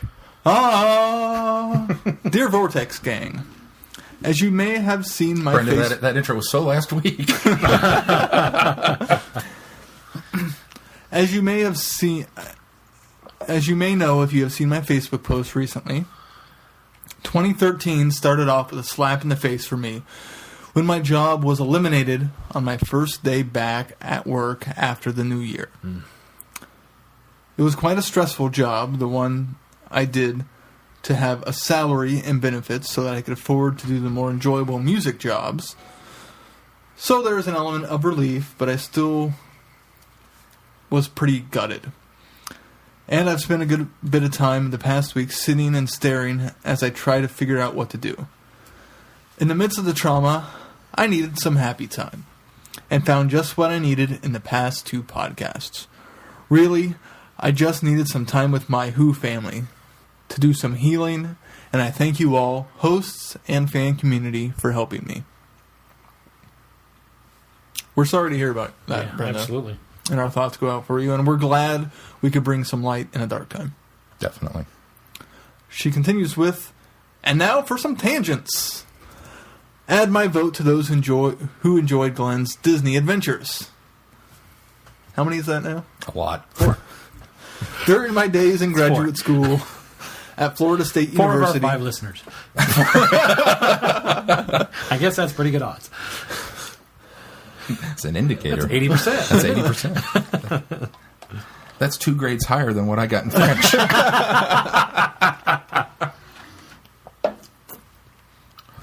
During my days in graduate school at Florida State University, my group of friends would regularly pile into a car and drive to Orlando for a weekend of Disney fun. We would get to the park when it opened in the morning and stay until it closed at midnight. And I have lots of great memories of those days when you could do an entire weekend at Disney World for about $50. Which you still could. Yeah, really. Kind of dating yourself there just a little bit, Brenda. Don't want to call you out on that, but... To weigh in on the movie cataloging discussion, I'm with Glenn. I use several of the programs available for books, available at collectors.com, and find them all easy to use and have much more than a simple cataloging program. They have versions for movies, books, music, CDs, as well as digital files, comic books, and video games. All work on multiple platforms, and I can't recommend them highly enough. It takes a lot to organize my huge music collection, and only Collectors was able to do it in a way that was useful for me. I have downloaded it. I have not yet plugged any information into the trial run to see if I like it, so it's in progress. Sean, I felt for you with all your French angst. Thank you. I had 2 years of Latin and 2 years of French in high school, but I had to use actual live foreign language for my college requirement. So I took the placement exam during the orientation week, fully expecting to have to take 2 quarters of French to meet the requirements. Let me stop here to give a bit of advice. When taking a placement exam, don't guess at the answers because you might actually guess correctly. Long story short, I guessed at many of the answers and surprisingly placed in the upper level class. I should have known better when, on our first day of class, the teacher announced that we would only speak French in class. I should have taken the hints when he asked everyone how many years they had studied French, and other than my pitiful 2 years of study, the number of years was... The least number of years was 5. But no, I figured I could handle it. And I hung in there until exam day when I desperately tried to withdraw from the class, only to be told the deadline for withdrawal was the previous week. I fully expected an F, which was quite hard to take as I had been my high school valedictorian, but I managed to squeak by with a C-, the worst grade I made in my entire college career. I have since studied both German and Italian since that time, but avoid French like the plague it is. I think there's something to be said here when she's going into college and she has an option of what language would you like to take. And the comment is, I had to use an actual live foreign language for my college requirement. Which translates to me that she would have preferred to have taken Latin for her college requirements. A dead language that nobody speaks was more important to Brenda than French. I feel justified in my despising of this class. Obviously, Brenda despises it too, calling it a plague. Yes. Of course, I also feel that I feel very small when I not to belittle anybody, because she was valedictorian. Do you realize we have really smart people listening to the dumb things that come out of our mouths? I feel very inadequate when I show up Sunday nights because it's like, I have to be funny because I'm not smart. I hope I'm funny tonight. Oh my God, what do I have going for me then? Doesn't it just kind of give you that extra little... I mean, we've got librarians and musicians and valedictorians, and it's kind of like... Are we the Jersey Shore of podcasts? Oh, God. Are we that guilty pleasure? Traveling the Vortex, the Jersey Shore of Doctor Who podcasts. Like I didn't feel bad enough about my station in life. Thank you, Keith. Whenever I'm feeling low, you're there to dig the hole just a little bit further. And throw a little dirt in on top, too. Why don't you just give me a nice paper cut and pour lemon juice on it?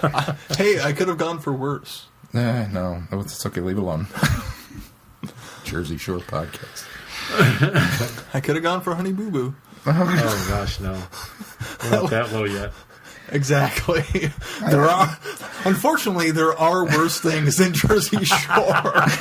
He's got a point. I think if that ever comes out of your mouth again, we're going to have to vote you off the podcast. It's all on TLC. We will find a new newbie and start over before we go. I will re-record 105 episodes of Attempting to Be Funny before we go to that level. Continue. I'm sorry. She continues with, since I have no job right now, Woo! Join the club!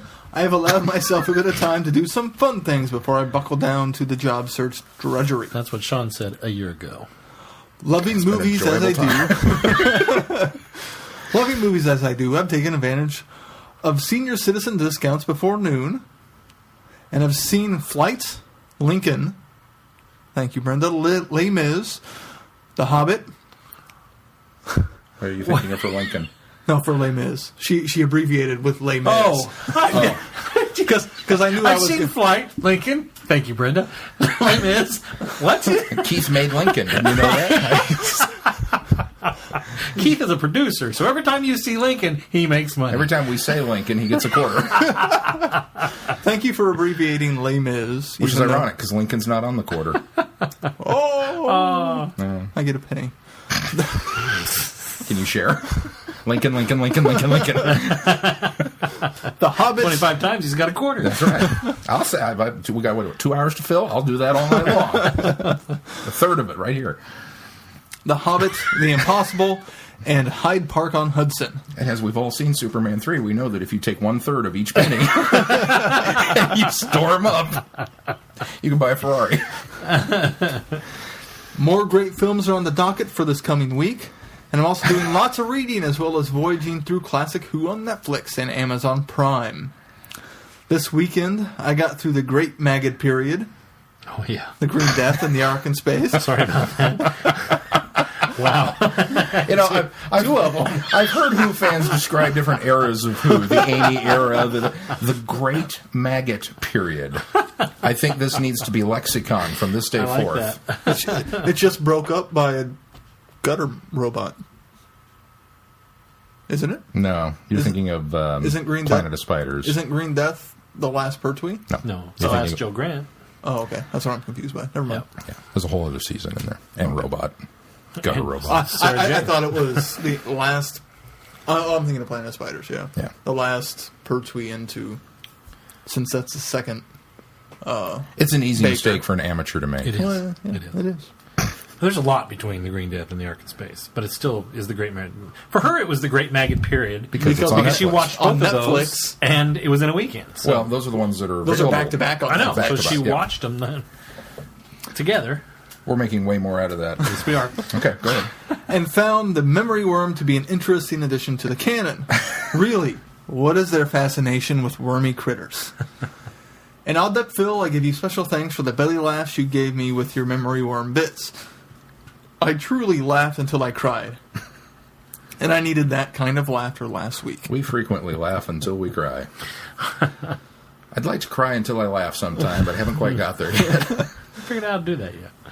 Speaking of laughter, and the most recent feedback song gave me some belly laughs too. Just when I thought it was over, the big feedback came back, and I lost it. Thanks, Sean. I would love to take credit for that, but if it's the one I suspect you're mentioning, hats off to the producer of the episode who surprised me with throwing it back in at the end of it. Oh, it was too good not to revisit. Thanks to all of you for welcoming me for my first Friday Night Who this week. Yes. See what happens when you miss Glenn? Brenda joined us. Oh, on Twitter. Brenda, I'm glad you joined us. That's awesome. Wait, no, you don't get to say you joined us. No. You weren't there. I'm glad you joined them. Thank you. I probably should have figured out how to tweet before joining in, but you taught me and encouraged me and kept going. I signed up for Twitter to read what others posted, but never thought I would be posting anything myself. Since I'm getting plenty of sleep these days, I may even join in again, as long as you're watching something I either own or can view online. You can remedy those problems by visiting the Vortex store. Maybe not recommended for somebody unemployed. It's worked for me. Sean's bought more Doctor Who since he's been unemployed than he did his entire life. You know, that's unfortunately true. I feel like I've been unemployed longer than I've been my entire life. She finishes up with, and finally a speculation/question about Clara, since we're all speculating about her anyway. What if she is some sort of gift from River Song? River keeps reminding the Doctor that he shouldn't travel alone, and she is a time traveler after all. Sean's mind went someplace completely else. I really hope my wife decides to gift me with a Clara one day. And so perhaps this is some way to ensure that the Doctor has a companion/reason to live. I don't know how this would play out, but if it strikes any interest in any of you, discuss away. I really don't see her as an evil entity, but I could see her as an intentional plant for some other purpose. Well, that's an interesting That idea actually there. relieves me a bit, because when people That's were a bit speculating more- about Clara being a plant, I thought, oh gosh, I like Clara so much that if she turns out being a bad guy, this is really going to stink. But if she ends up being a plant by River in order to do good things, then Well, I'm actually kind of pleased with that. I would be fine with that. I would too. Unfortunately, the show's written by Stephen Moffat. Happy things are not in our future. that is too bright. He and went to shiny the and Joss rosy and Whedon full of School of flowers. Writing. Yeah, and there was a rainbow and a parade. The Doctor was happy, and we all lived happily ever after forever. And then Moffat came along. She finishes out her email with, thanks again for helping me remain at least semi-sane this past week. I needed my Who family and you all came through. Love and appreciation from me, Brenda in Atlanta. Brenda, we will try to always be there for you. Absolutely. To come through and bring some enjoyment to your life. And absolutely join us for Friday Night Who when you can. Here's the Absolutely. thing, Brenda. One door closes, another one opens. So Sometimes you have to break it down with Yeah. a sledgehammer. sometimes you stand between those two doors for a long time, like a year. It's a year and 2 months. Okay. Over a year. No, I'm just kidding. 14 months. We should do it like infant aging. It's 14 months. God, that's depressing. I had 2 kids, and that still bothered the heck out of me. How's your kid? Just a little over a year. What? Huh? 14 months. Oh, yeah, 14 months. It was like some code among parents. Yeah, I don't get it. She's 2. Oh, no, she's 24 months. No, she's 2. I think once There's you at reach some point where you stop doing the months. year and a half at the very latest. Yes, absolutely. 18 months. It's about the last that we did. Is that a year and a half? No. Oh, okay. 18 months is where it needs to be done. 18 months. So, No, I think it is 18 months. I will It's a be- year and a half. No. Yeah, 18 months would be nearly a year and a half. Oh my God! It's math again. I don't know. This March. 7. This March. Yes. I will be 480 months. Now I'm really depressed. 18 is a year and a half. There you go. So That's, I know think that that's when they stop. like formula and medicine and clothes and everything. They stop at 18. 18 months was the majority. There were a few clothes that still went to 24 months, and there were still a few medicines that went to... If I saw 24 months, I'd have to stop and think and be like, wait, how old is that? I still have trouble with it. Like, as kids, and it's like, they were this old. Because I can't gauge, I can't look at a child. I can't. I remember when Caitlin was this old. Yeah, I do. Oh, I forgot to bring it. I have a picture of her that I was going to give to you from 4th of July from, God, I don't know how many years back, but I thought you'd appreciate it. But, I don't remember what she looked like, God, so many years back. she was about this high. You can't see, but I'm. This is how tall the child is, and that's how old they are to me. Because I can't look. People look at kids and go, "That kid's 8." I have no concept of that. I really just. It's like the kid in Looper. He's like 10, and he doesn't look 10 to me. In what? Looper. There's a kid in Looper. Spoilers. Okay, but It's in they're the this old, trailer. so- You haven't watched it yet? No. There's a kid in Les Mis, too. A girl. He looks like a girl. It's It's not a girl? Oh. Well, no, I'll take that back. There is a girl. I'm sorry. Yes, there is a girl. blonde? The little boy looks like a girl, too. Well, the little boy's got really long hair, too. Is he blonde? Yes. Light blonde? Yes. Was it the sticker on Get Glue, the girl? No, that's the girl. Yes, Okay. that is the girl. That's little Cosette. I have not seen the that's boy little then. Cosette. That's Cosette.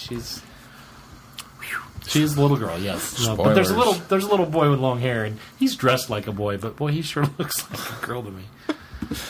Brenda will know what I mean. She saw Les Mis. Probably multiple times.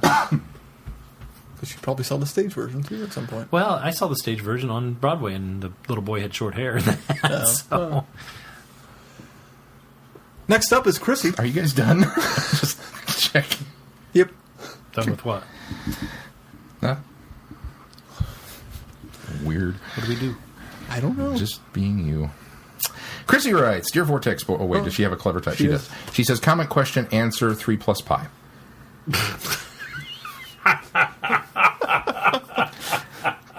Chrissy, I keep telling you, there was no math involved.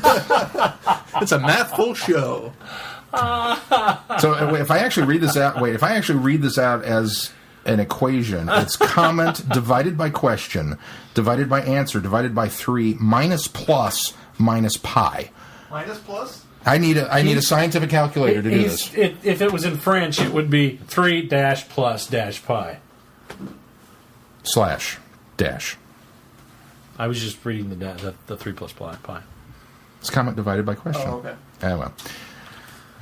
Dear Vortex boys, Sean. He's not on with the jokes tonight. The plus was so not, he's not was smart not plus. or on with funny tonight. So the plus was not addition. That's what confused me.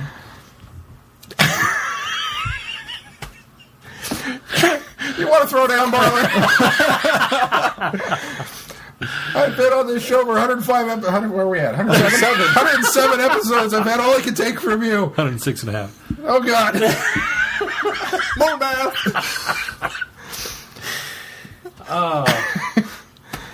She writes, Dear Vortex boys, Sean, I love it when she addresses me first. I think you should do different feedback themes. One for each month to celebrate the 50th anniversary. We're getting one each week, it sounds like. Sort of like how Puffin's doing the new one short story, doing the one new short story a month for the 50th. I couldn't read that for some reason. For a second there, who the heck is Puffin? But that's the publisher. Okay. Chrissy, if you will... Puffin, it's a Puffin. That's her dog. Her dog's doing one new short story a month. Did you happen to notice That's cool. Did you notice how cool it was that Frobisher is the logo for the books? No. Yeah. No. Yeah. You're making it up. When you do the, trying to be convincing, you're making it up. You're so making that up. Look up. You are so making that up. Puffin. They've got a little penguin on there. The Puffin is not a penguin. It's a puffin. A puffin is similar to a penguin. Yeah, this is Frobisher. No, it's not Frobisher. Puffin is a puffin. Oh, well. They live in the Arctic, as do penguins, okay. but it's a puffin, and it's not Frobisher. It's a bird that lives in the Arctic. It's from Doctor Who. You're grasping again. Frobisher. Anyway. Again. Wait, wasn't Frobisher from Torchwood? Different. Oh, yeah, that was a different Frobisher. Yeah. That confused me. We'll explain That was later. a bad Frobisher. That was a bad Frobisher. This is a good Frobisher. This is a good Frobisher. Chrissy, in relation... No, this is not. This is a good in the universe? Yeah, nature. You know, the nature of something is good, but it's not good. It's not good at all. Go on. So try talking penguins. I like so it's good, but not done well. They don't meld. They don't meld. I like Frobisher. What is Frobisher from? Doctor Who. He was a companion. He was a Sixth Doctor's companion in really? comics and Big Finish audio. He's a talking penguin. Might have even been in some of the novels. I don't know. Technically, he's a shapeshifter. I have seen Frobisher in the comics. So. And he's a penguin. And he's a penguin. Sure he's taking the shape of a penguin. He's a shapeshifter, but his... he looks like a penguin, not a puffin. Anyway, Chrissy, in regards to your feedback idea, if you will push pause on your audio playing device at this moment and rewind about 10 minutes probably now. No, more than that. 15. I've already addressed it. I've heard rumors, she continues, that J.K. Rowling might write one of these short stories. We didn't say that last week, did we? We talked about it off mic. We talked it off mic, but that was just... we didn't mention it because it was random speculation. Yeah. That's what it We've was. heard that too. That there's a And we don't talk possibility. about speculation. No, we don't speculate on this show. Not We at don't all. bring other people's speculation in. We no. only let us speculate. Right. I don't know if you guys knew this, but back during Series 3, Russell T. Davies actually, this is her again, not me, because I'm not smart. Russell T. Davies actually approached her to write an episode of Doctor Who. The word is she wanted to do it, but she was right in the middle of finishing the last Harry Potter book, and time constraints didn't allow her to. That's partially why there are so many Harry Potter references in the Shakespeare Code. I think it was... Oh, continue, sorry. That's your fun fact from me this week. I heard that too, I think it Chrissy, was- but I read somewhere that was debunked, that actually was not a true story. You know, I think Chrissy brought that up when we were reviewing Shakespeare Code. But did So I remember hearing she the might story. have. But I think in fact, as of recently, I think I've read, and it might have been when I was reading about her being approached for writing one of the short stories, I had read that was actually a myth, that didn't happen. But I may be wrong, but I may be wrong because the source is wrong, but I read somewhere recently that was kind of a myth. I like it. I say we I like keep it too, but it's might be a propagated myth. She continues, I have a confession. Oh, I read ahead. I thought it was going to be something cool. Spoilers. Unmentionable. I thought it said she'd had an intervention or a intervention. That's I read Indention. We're all way off tonight, but I'm on. I had every intention of listening to the Creed of Coromon on Saturday, but we got slammed with a monster blizzard Thursday night. Did you see her car? Yeah. Oh my gosh, it was buried. Glad I don't live in Utah. And then her post about leaving to go to work Oh. 3 hours early and Only to the- avoid there and get there and find out they closed all the libraries. And she had to drive yeah. home in whiteout Man. conditions. We're glad you're okay, Chrissy. Yes. Unless you're sending us this email in your car, stranded. Using the last reserve power of her iPad. It'll end with P.S. Send help, too. These GPS coordinates. And, of course, it'll take 2 hours to get to it. We got slammed with a monster blizzard Thursday night. It didn't stop until early Saturday morning. I spent all day Saturday with my roommate shoveling snow out of our driveway and into the neighbors. No, I'm kidding. I added that. We ended up with several piles of snow in our yard that easily topped 6 or 7 feet of snow after we'd shoveled. Wow. Was it psychic snow? Did you build a snowman out of it? Shouldn't the snowman have built itself? Only if you thought of snowman. Did you make sharp teeth and fangs? That would have been. That's what I would have done with 7 feet of snow, several piles of it. I did listen to it last year, she continues, and I do remember it being largely forgettable. But if I remember it wrong, I will gladly revisit my opinion of it. But I did listen to Shizro, and here are my thoughts on I it. say it, John. Shizro. We're going to get to that bit of feedback in a moment. Is it okay to use the term mind screw? I don't know. Can we say mind screw? Glenn? Producer? Can we say it? One time. I think that's okay. So I have to bleep every other time you said it after that. Because that's the only word, I won't repeat it. That's the only word, because I've done it twice now. That's the only word I can think of to describe this one. Either that or the old TV tropes stand by, what do you mean it wasn't made on drugs? If you have no idea what I'm talking about, here's a link to the page in question. And Glenn will get that into the show notes. Don't get me wrong, I enjoyed it for what it was. But it's so different from everything else Big Finish has done. Let's be honest, it's so different from anything Doctor Who has done, period. I really have no idea how it plays into the Divergent Universe story arc as a whole, other than representing the gateway to the Divergent Universe. And maybe that's all it is, but that's one heck of a way to get there. It really doesn't make much sense until the last 10 minutes of the story, and those last 10 minutes seem like they were written by someone else just as a way to get the Doctor and Charley out of that tangled screwball mess of a place they've been wandering in for Rassilon knows how long. The story isn't bad, it's just unexpected. So unexpected that it's really hard to know what to do with it. I will say this, with the theme of the music in Shizro, I wouldn't be surprised if Dr. Phil had something enlightening to say about all the music and sound creatures in the story. I'm kind of looking forward to anything he has to say on the subject, actually. Also, I found this video of Elmo singing a song of circles. And since it turns out the Doctor and Charley go round and round and round in circle in Shizro, it seemed appropriate to share. Well, there's our theme music for this week. In my life, Chrissy. Well, we'll keep it...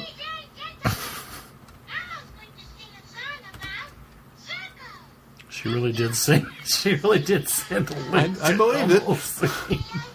Circles. I sort of thought it was a joke. It's real. Oh my god. What else would Elmo sing about?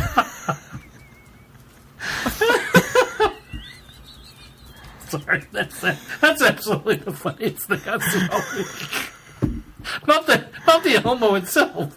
The fact that she put that. And she knew about this video. I'm sorry. That's hilarious.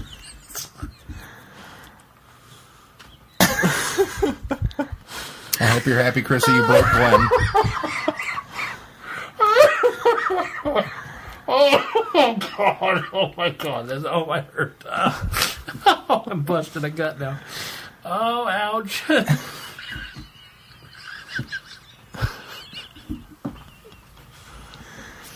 How do you guys think that's absolutely hilarious? Because it doesn't surprise me that Elmo's singing a song about circles. No, that's not. That's not what's funny. It's Chrissy, you're very clever. It's very funny. That's right, Chrissy. You're the clever one. He's the potato one. Oh my gosh, that's so funny. Elmo's the circle one. It's not the Elmo video that's funny. It's the fact that she is incorporated. As much Muppet talk as we do, why does it surprise you? I guess she's been snowed in. They had a blizzard. She's been bored. What else do you do when you're bored? Hop on YouTube. Wow, Chrissy, I'm sorry. Maybe I'm trying to underscore your credit here. This is really clever. I think she's clever. I'm not. Keith and I think are both on the same page. But we're not trying to downplay how clever she is. We're just surprised that you find it. That is maybe great. that's it. We think it's surprising that you think it's surprising that she's this clever. No, because she's always this clever. No, that was one of the most clever things she's done, though, for certain. Wow. All right. Good. I appreciated that immensely. I'm glad you enjoyed it. I can't put it in the same category as sending us video feedback. Well, that was good too, but that's the cleverness. There's a scale. That was good. Of the things Chrissy has sent us, there's kind of a scale with video feedback and unmentionables on one level, but it was also Elmo circles on another. It was on a whole different, it's like apples and oranges. It was a totally different level of clever, or a different realm of clever. But this, I like how she says. Also, I found this video of Elmo singing a song of circles because obviously she was on her computer and went to Google and typed in Elmo singing a song of circles, and this video popped up, and she found it. Because that's how you find things on the internet, right? What were you searching for? That's what I want to know. Also, maybe she was taking your advice of going to YouTube and looking up classic Sesame Street clips. Yeah. That's not classic, though. No. So, but that would still be linked. When does YouTube it's still Sesame Street. I got you.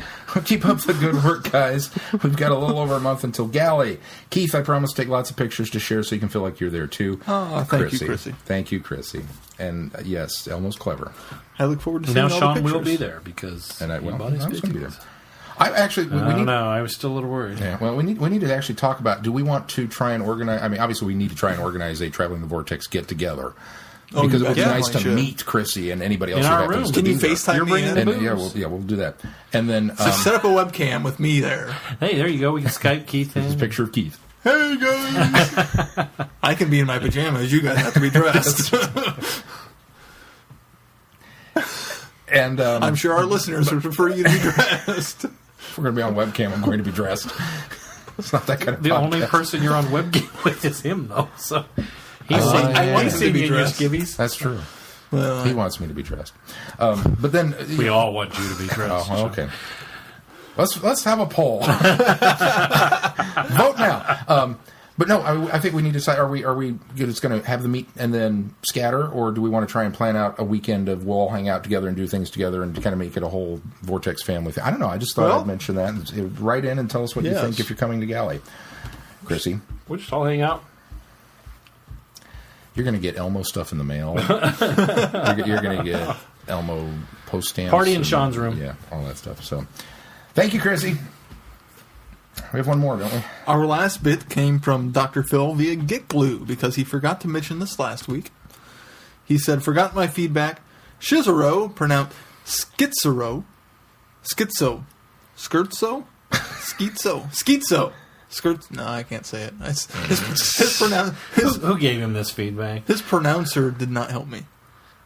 Let me see it. I didn't look it up because I thought you guys had it. Scherzo. Skert. That's not a normal word for me. Skirt is an I. I don't see it. Oh, there it is. Skirt. It's on the screen. It's skirtso. Skirtso. Skirtso. Skirtso. So. Skirtso. So. I don't think you really do the S that long, even though there's double two S's. S's. Yeah, but it's skirtso. You just kind of hit the S. Skirtso. Skirtso. Shizero. It's in Italian, by the way. Skirtso. So there's another language we're adding to the podcast.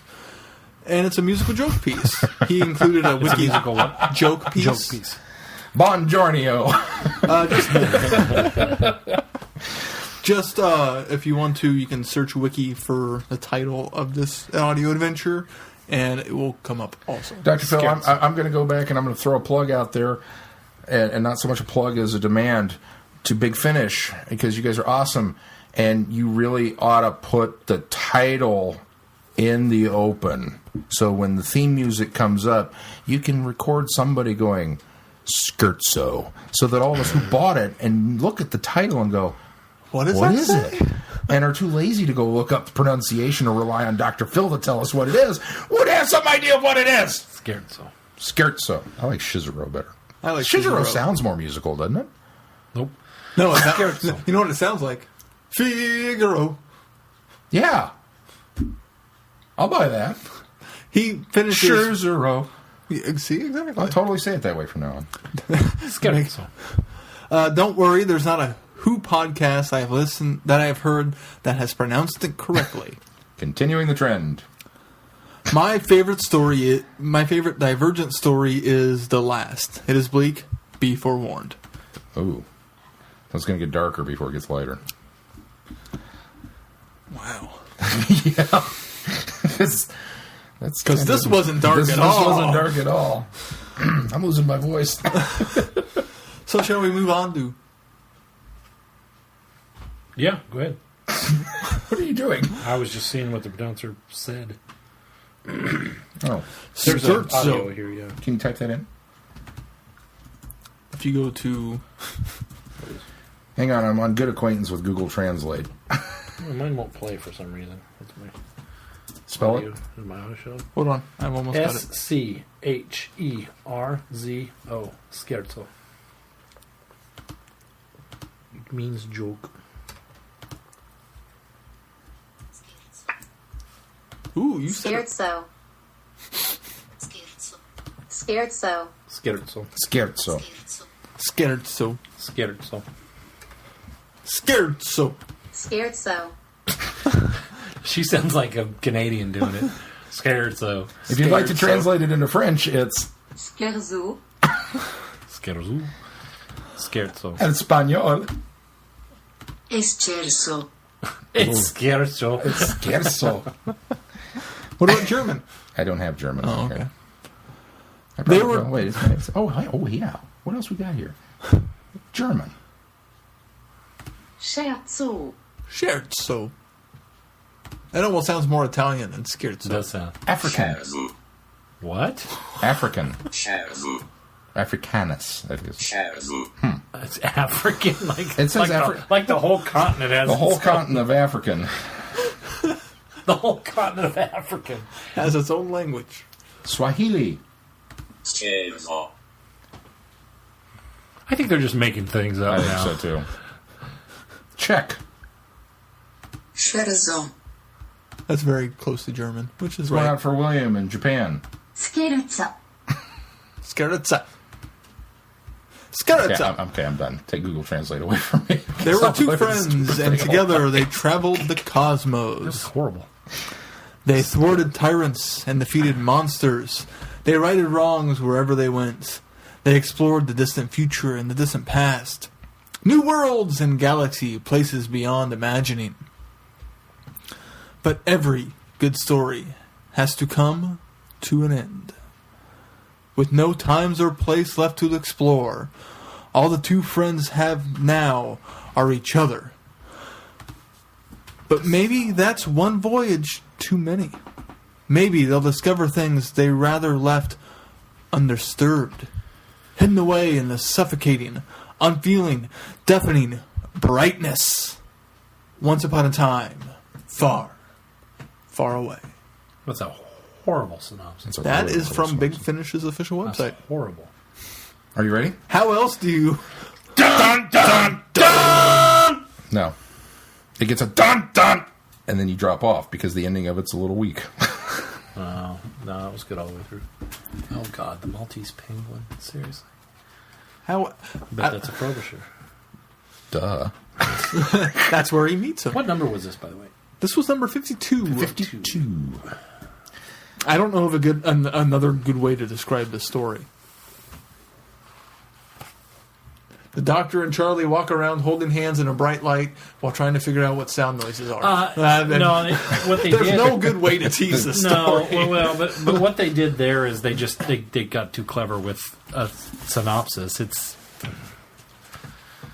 It's very poetic, but it's not. It's not a good synopsis. It's not something that if you read that and then you went and listened to it, you would have gone. This isn't what I was really expecting. So the style of it still fits into the introduction of every episode. Well, with the story, the narration.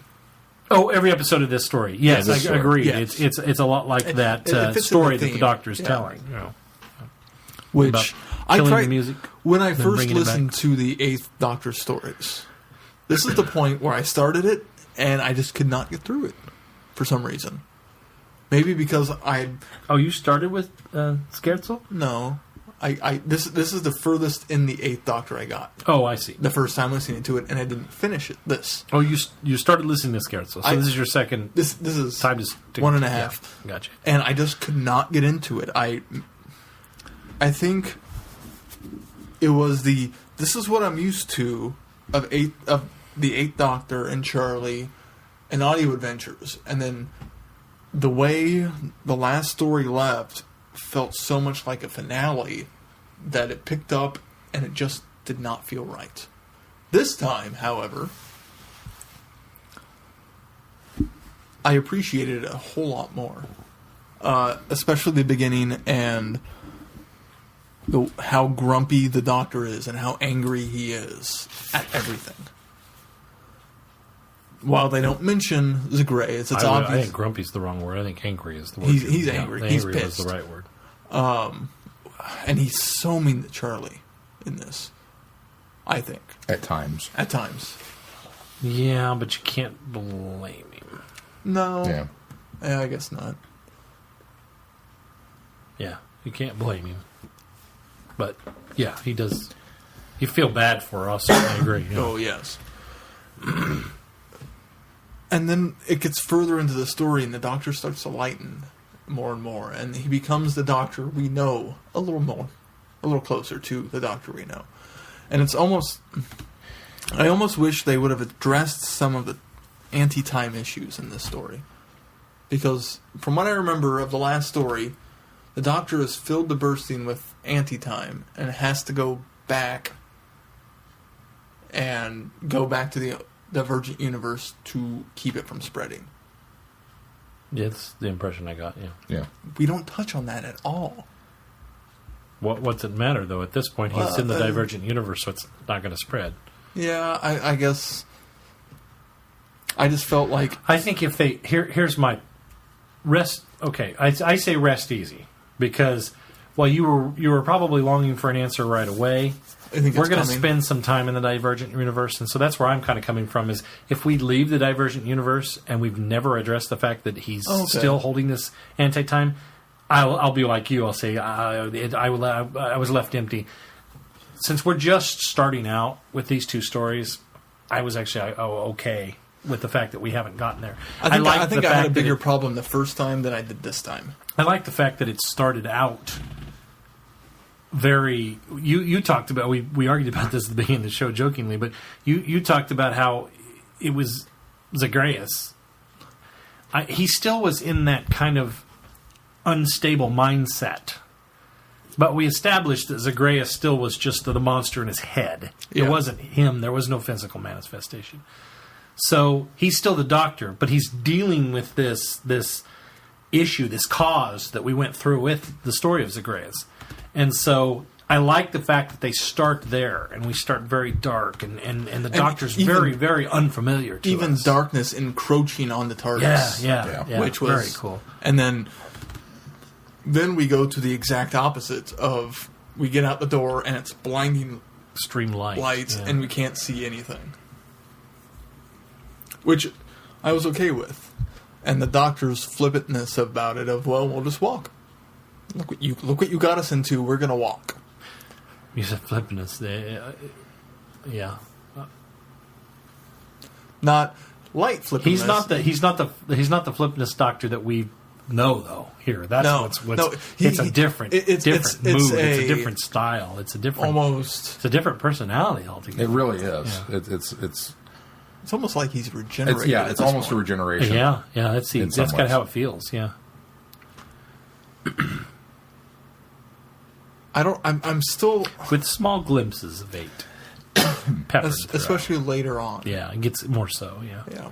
Well, it's still very much Paul McGann. It's still very much him bringing what he always brings to the 8th Doctor, which is at times that very commanding presence, at times that very I've made a stupid mistake, at times that it is still that warm, Paul friendly McGann as Doctor. a strong performer is Yeah. what it is. Well, yeah, I'll buy that too. Yeah. But overall, it's a very, And India Fisher, very I thought, did a different great Doctor. job as her role.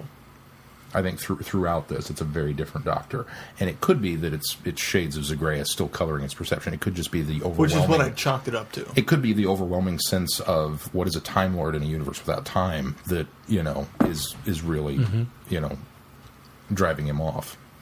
And when did you guys first realize something's not quite right? Something's of what's going on in the story. Chapter 1, Scene 1. Yeah. I mean, What do you mean? I guess maybe I don't understand the question. Like they step out. It's super bright. She has to close her eyes, and they decide to just walk. Well, go ahead. I thought they did a really good job of subtly revealing what was going on, and slowly Yes. okay, oh wait, we've been I see what walking you're for saying. days. I can count my heartbeats, and it's so many times, and it's been however many.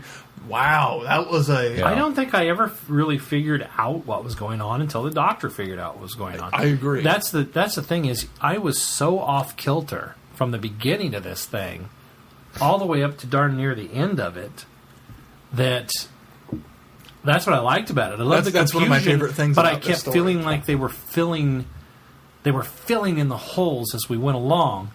But they weren't giving you enough to just really see what was coming or solve it yourself. Yeah. And that I liked. It was very, very well structured, very, very well written. Left in the dark, even though it's complete brightness. I agree very much with Chrissy that I think this is a difficult one to pigeonhole. It's really... It doesn't feel like any Doctor Who. It doesn't feel like any Doctor Who. And if you hear us seemingly struggling to find things I think we all enjoyed it. I mean, we all very much liked the story, I think. At least Keith did on the second go around. I made it through it this time. That's the difference. But This might unseat Spare Parts as my favorite Big Finish. Really? Wow. Glenn really liked it. I liked it. I liked almost everything about it. I really, really enjoyed... I love the story. I was fascinated with this king who outlawed sound. And just... I want an audiobook of Paul McGann reading nursery rhymes. I've decided that's... Yeah, bring it. Once upon a time. Okay, go, Paul. I just love the man. But the story was fascinating, and then we would get a little bit of the meat of the story, and then the second part would start, and we'd get the next chapter of the King, and that would kind of work in the story. So I was really excited to see where this was going. And then we get to the last part, and music destroys everything and becomes this weird antsy monster, and we never really got there. That's the problem is I felt myself struggling to... I love the literary tale. I love the fairy tale. It was fantastic on its own. I found myself struggling to parallel the two stories because I thought that's what they were doing. I found it very difficult to do so. I could do it. I could pick little things out and say, okay, this must be a reference to this. This must be a parallel to this. And when it get to the end and the last one doesn't, you can find no way to parallel it. I kept thinking, maybe I'm just really kind of trying. Maybe I'm making this parallel. well, it's maybe almost that's more the of a- idea Yeah. of this entire story, is to make you try to make parallel alliteration, or not alliterations, parallel... what's the word? Comparisons, sure, yeah. Parallels between the two, and I don't know. It's almost a that prequel. last It piece almost is it almost feels like the fairy tale is meant to set up the Divergent Universe. This is what happened. That the music went out and went to the places between worlds and came back and said, "We're taking over the kingdom, and this is all that's left." But because it didn't have anything to echo, then it kind of started to die out, and things went wonky on its own. Which is I kind of thought where we were going with it. But then this is kind of honestly where it falls apart for me. The fourth episode, it becomes very mundane and pedestrian. We're in a big circle. We're in a glass donut, and it we've been rushes walking a forever. lot too. And it feels like it rushes toward this I conclusion. mean, we do jump forward quite a bit. and we bust out, and then okay, we're going to walk some more. Well, you're in a glass donut in the middle of nowhere, and not even in the middle of nowhere, in the middle of a white nothing. Well, I didn't have a problem once they busted out. But see I didn't either. That whole thing just seemed weird to me. That Now, the reason they were in the white donuts, Now- I don't think now- was fully explained. that's just it. If this is in fact a piece of a larger puzzle, that as we go through the Divergent Universe, I think I'll be satisfied when they come back and explain no. how they got there. No, I but don't think this first one is a piece. Well, that's just it. I really thought this was it. This was the Divergent Universe. It was nothing. It's divergent. There's no sound, no I time, thought no that light. at first. Just this. But then the fact that it became a glass tube was kind of well, like... as soon as they stepped out, and the next story it wasn't Yeah. addressed, I went, okay, this was just the conditions among where they were at the time. Without getting too far ahead of myself here, Yeah. they really even kind of show their hand at the end of the Creed of the Cormon. I really suspected that when we found out that they were in this glass circle, and it feels like they're just sort. And the Doctor even alludes to they might be part of an experiment. Yeah. And Charley almost steers him off of that, and then we kind of maybe come back to that idea at the end, and then we go. The next place we go are giant bugs. Am I reading too much into? I think you're reading where too much we might into be. it. Where this might be setting up, where this might be going. Spoil it for me, because I'm not catching your I drift. think that they really are experiments in something. I think there is a... They went from a test tube to an ant farm.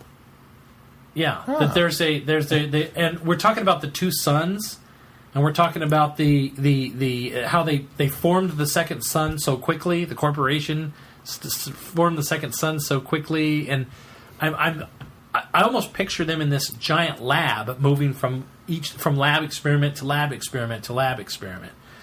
I may be wrong. Maybe they've been miniaturized or something. Even at the point, well, I don't know that they've been miniaturized. Maybe they came in at their size, but everything here is larger or something. I don't Planet know. of the Giants, just something off. And that seems almost too simple for a Divergent Universe. That just seems kind of corny to me on the surface.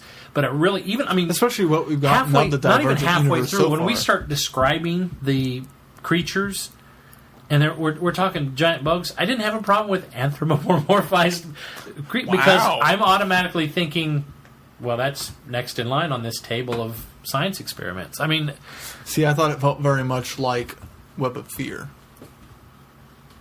But we'll get to that story in a little bit. Yeah, I'm sorry. I did skip ahead, but I just after that, especially after they see the glass at first and he can't quite see outside, I just totally suspected, there's something on a grand scale going on here. It just came as such a shock reversal because it's so different from everything that's come before and everything that we're used to and the universe at large. And I was really intrigued with how... If this is it, how is the Doctor going to explore this Divergent Universe? Because you can't walk it. There's nothing to see. There's nothing to see. What do you do with this? And then the next story... You're in a giant lab. Well, but the next story was more of a typical run-of-the-mill Doctor Who story. We're on Planet X with Problem Y and giant bugs. And it just... When did... when they talk a little bit about the zone, we walked through the zone, and it's like... I don't know. It just really threw me because... The transition from this into Creed of Cormon really made this one feel that much more separated because it wasn't a gateway. It wasn't a it's not the whole universe. It's just a small piece of it. But why was that the entry point? I don't know. Like I said, the performances were fantastic. I don't want to take anything away from that, especially considering it's 2 people. Yeah, that's it. That's it. I mean, that's for the length of this audio drama. It's Paul McGann and India Fisher, and then the music. But the music is still their speech. Yeah, that's what's incredible. So it's just the 2 of them holding it down. I mean, it's kind of like Tom Hanks in Castaway for 90% of the movie. It's just him. That's the level that these people have gone to with this, and it's fantastic. Even the story is so good. It's a little bit of kind of more of the same because, well, it's an audio adventure, so we're going to do something with sound. But it was done in such a different way that I couldn't wait to get to the next chapter. Every time we got further into it, it was just... And then there's the emotional content of it. The whole, Charley, I love you, and the doctor's pissed. I mean, he's just flat off angry at her over what's happened and that she's cheated him of this, hero's death, but not for the reasons that you think. It's because, he does love her. And strangely okay with that. It just, as much time as we've spent with these 2 characters together and the way their relationship has worked, it's done so well. And see, I don't know if I got the impression that he loves her, but I don't know. If maybe not in the same I don't way. know if either of them are in the romantic sense. What? I just never got that impression. From 8 to Charley, it was romantic. Maybe for Charley to 8. From Charley to 8, it's totally romantic. I can see it romantic from that angle. No, it's entirely the same thing from both sides. I can understand, and part of this I think is just that resistance to having the Doctor latched on to any one specific person. But, oh my gosh, no! It's there. Totally is. It's totally there. No, and I think it is 100% love, romance, love. It's there, heartfelt love. It's not brother and sister. It's not super friends. It's super friends. It's it's full blown love. It's a love story, is what this is. There's no doubt in my mind whatsoever. I think it's there, and I think that's why he's so angry, because he's maybe having trouble coming to grips with. Because this quite is something frankly, different. if it wasn't that much, if the Doctor didn't have that much invested in it, then I would have absolutely disliked his reaction and the way he reacted to it. Being so angry and treating Charley the way he did, it's excusable because of the fact of how he feels for her. I still think you can love someone enough then not be romantic for him to act that way. No, but I think you're way off base. He made the ultimate sacrifice for her. Well, yeah. Not just for the universe at large, for her. No. Yeah, he absolutely did. And then she's trapped there with him. And so that's the part that sticks in his craw, because she was safe, and it was because he was willing to give himself up for her. Again, not the universe at large. He really kind of get the impression at some point that he's in love with her. Yeah. And that I think is maybe the difference. That could be. Because there's a difference between being in love with somebody and loving someone. Charley loves him and is in love with him. The Doctor, I think, may just be in love with her and still kind of coming to grips. Well, of course he loves her as a friend and he loves her as this, but maybe that's the romance part of it. But actually being in love with her is where that. Well, and I think that's he where hates he comes himself from. for being in love with her. Yeah. I mean, because he's so the utter disdain and heartbreak that I went through when he's talking about the Time Lord theory that it's memento mori, Oh, yeah. Oh, man, that is some harsh stuff to lay on somebody that you're going to be stuck with for however much time doesn't pass. It's one of those. You couldn't do this story in a visual medium, not just because of the audio elements of it, but just the level to which these characters go. If there's any story that lends itself to these audio plays, it's this one. Yeah. I mean, this is the perfect example of how these audio plays work best. And this is one of the things that really blew my mind was how well I visualized it. There's nothing there. There's nothing to visualize. But that's just it. We've gotten some wonderful period pieces. We've gotten some fantastic settings on alien planets and everything like that. And I've enjoyed those. But this one, I was in that whiteness with them. And as I listened to it, even though I was hanging autographs and other things, I kept drifting away from that and kind of coming back and just sitting and staring at the monitor because listening to the stuff. There's nothing here, and you're so captivated by what they're saying, what they're doing. There was not a moment in this that I drifted off topic of what was going on. I would agree. And my brain filled in every little detail of nothing. It was the most well visualized nothing I could have. I mean, I don't know how to. I don't really know how to describe Grease it. 2? Have you ever seen Grease 2? I've seen Grease 2. You know the scene when she's on stage and she's singing and she goes into her own song and she starts remembering because she thinks what's the lead's dead? The motorcycle guy. What the heck's his name? John Travolta. No, Grease 2. You know what I'm talking about? Yeah. Not Lorenzo Lamas. It was Lorenzo Lamas, wasn't it? Well, he was the motorcycle guy in Renegade, but I think it was Lorenzo. Was it Lorenzo Lamas? Or was he the I don't guy in know. the first one? Anyway, doesn't matter. When she's singing the song, she thinks he's you're dead. referencing She thinks Grease he's too. gone to motorcycle heaven. And there's all that white and that fog and that smoke. Maxwell Caulfield? It was nothing like that. yeah, you're right. That's who played him, Maxwell Caulfield. It was absolutely Michael nothing Carrington. like Oh, he's Michael. Yeah, Michael. When Michael. Michael goes off they think Michael. He actually made the jump. Oh, Yeah. sorry, spoilers. They think he's dead? Yes! Grease 2 is a guilty pleasure Kill of him. mine. You know that. We've talked about this before. that. God, Grease 2. Grease 2 is a guilty pleasure. Yeah, I can't stand Grease 1. Oh, now that's O-O-L. Oh, God, I can't stand that R-I-D. musical. Grease is fantastic. No, Grease 2 is there's not. nothing good about Grease. Oh. The nothing good about Grease Listeners, is that they if made you Grease think there's 2. nothing That's good about the- Grease, and you agree with Keith, let us know. And if you disagree with Keith, let us know. Keith, you're wrong. Most theater people will say there's nothing good about Grease. That's not true. I Overdone and overused. grew up, hung out, raised by theater people. Not raised by, but hung out with theater people all my life. They all All loved the it. theater It's like people I ever wolves. encountered hated Grease. All loved it. Well, yeah, but you didn't have typical theater people. Well, You I had wasn't to in be- I wasn't in rural T-high. Kansas. T-high theater You people. also projected that because that was a prerequisite. You would walk up to people, introduce yourself. Do you like Grease? And then you wouldn't hang out with those people. The answer was yes. Anyway, So it was very Grease 2, selective. horrible movie, guilty pleasure. THX 1138. Yeah. The white nothing in that. Still not there. Still not there, yeah. I mean, spending way too much time to describe nothing, but it just, I don't know. It was just a phenomenal. It was an experience. That's maybe the best way to say it. It's something you really have to. King's Cross Station, when Harry Not that. dies, and he's not dead, but he goes Yeah. and he sees fake, Dumbledore. yeah. It's like the fake death, the fake heaven. Not Kind it. of that, that white, that wash. No, I didn't. Not even no, it. Yeah, not Nope. even. Not even. It's got to be a complete.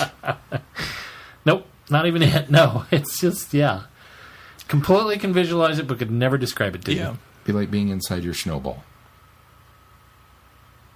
Still Microphone? not it. Still not it.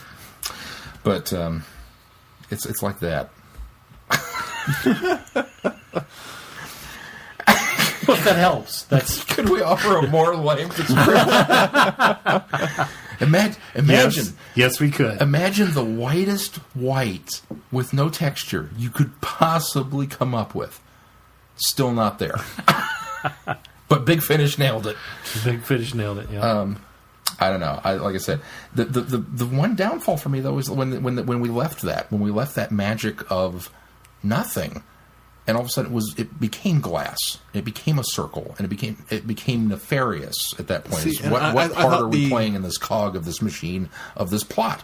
And we don't really get an answer. We just bust out of the prison, and then we go on to the next adventure, which I think leans a lot of credence. Now, like I said, maybe this is one of those things that as we get further in, I will suddenly grant this appreciation for it because they'll explain it to me, and I'll go, "Oh, That's makes what I'm hoping for. But in the by same Glenn- way, but- that I hope sense they answer the anti-time that he's Yeah, still. I agree. But by Glenn's defense, that does not make this a good story.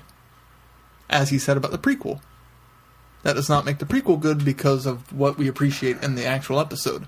That means this did not tell its story right and well in its own merits. Well, I think That's What Glenn's- prequel are we talking The about? Snowman prequel. Oh, that you, you're that, you still on that you adamantly hated, and, well, there were two, but well, the first one.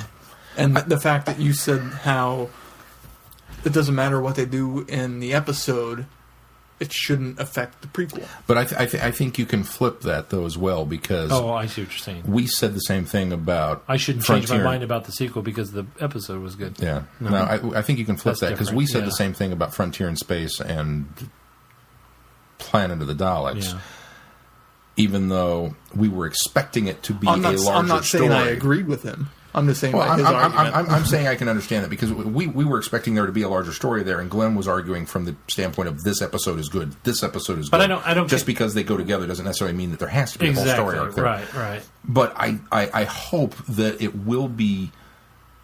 Like I said, I liked the story. I loved the story. I thought it was fantastic. But the end fell down for me. But if they do rationalize it later and explain that this is where we were going with this, I'm hoping that my appreciation for this as a whole will all of a sudden go up, because I'll know how it ends. Does that make sense? No, I agree with you. Okay. And that was my argument for the prequel, too. Well, I'm on your side with that. I liked the prequel. But. So, the only other thing that we didn't touch on much was the sound creature itself. While in the beginning I thought was very interesting and very well done, I don't think the resolution just didn't seem to be there like I hoped. Like, I didn't get the explanation of what the sound creature was, why it was there, and really didn't quite understand. I didn't quite get how they defeated it and what happened to it. Yeah. It just felt like it started to evolve. It did evolve, and then they just defeated it and broke glass and escaped. That's exactly what happened. Yeah. So it was totally creepy hearing it was creepy. Charley talk to herself as her daughter. Yeah. And it was, which it became Charley talked to her daughter in the doctor's voice. Yeah. That was what was weird. Yeah, that was. It got and to, well done. It got oh to my such gosh, well done. It got to such an intelligent point for the character, for the creature. It evolved to such a point that the resolution of that, if they don't bring it back, that's going to be something that's even more of a sore for this story. Well, here's the problem. Here's what you're looking for. The story at that point becomes a Star Trek episode. We've got a creature that has evolved to a certain point and is misunderstanding what it is to evolve. It thinks that the whole purpose of the brooch is to be passed down, period. That you can now evolve, here you are, you're a man, or whatever. And it thinks that's it. And then it goes to the doctor, you have to die in order for me to survive. That's how this works. And so... finite definitions. It did have a very Star Trek feel. It had a Star Trek feel at that point. But what it's missing is the Star Trek resolution, which is you logically outthink it, and you Captain Kirk the computer, and you give it that sense of, oh, wait, you're right, that doesn't work, because you've explained it now and the thing dissolves, or you phaser it to death. And we didn't really... I mean, the Doctor gives it that, here, chew on the logic nugget, but it doesn't... I hate to say this, he didn't do it as well as Kirk did. Alpha the computer. It just, I don't know, it was missing this little key element that made the defeat of the sound monster a real resolution. It just kind of faded away. It didn't. It wasn't really defeated. Yeah, I mean, I agree. There was no defeat there. There was no defeat. It was an escape. That's what it was. Yeah, it was really just. And all we had to do was run away, punch through the glass.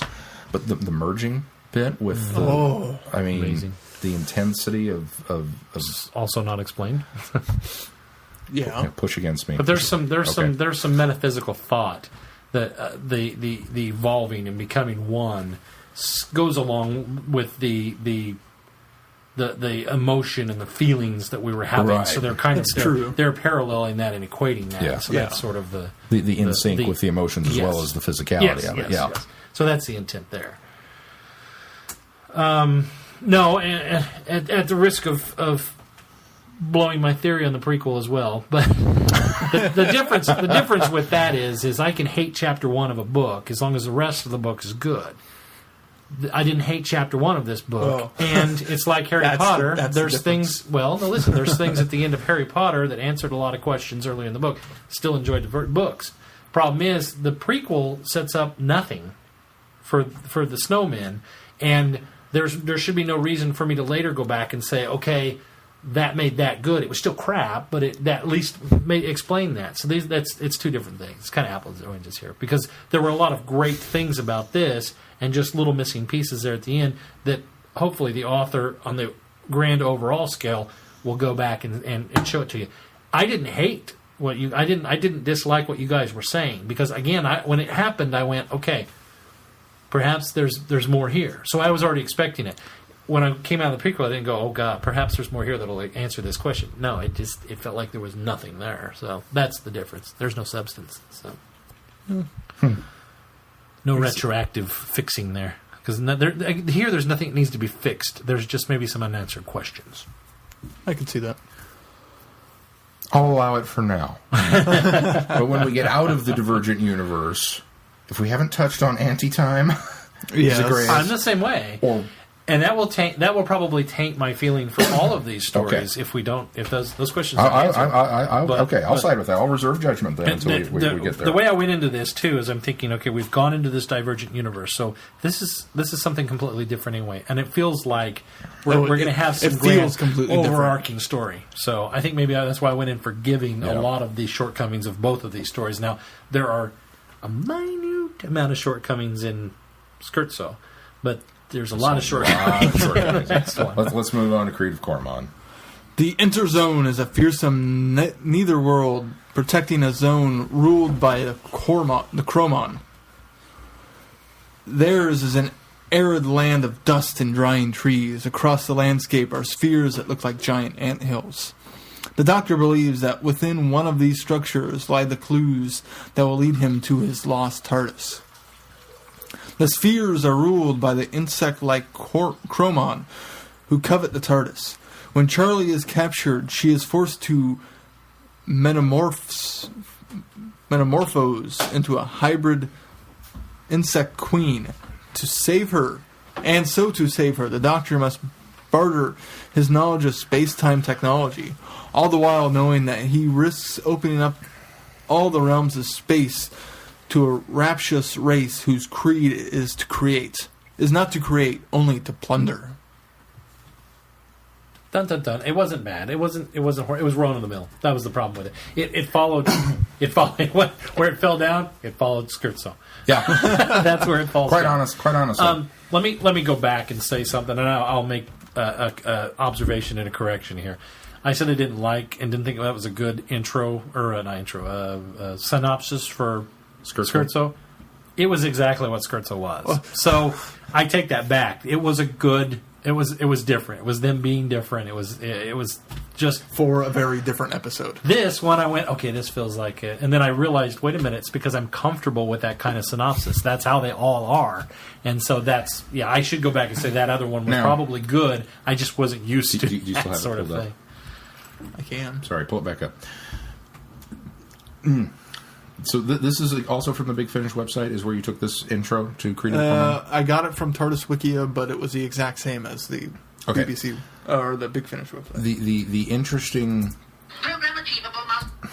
the interesting thing here is the barren landscape, blah blah blah, series of domes that look like giant anthills.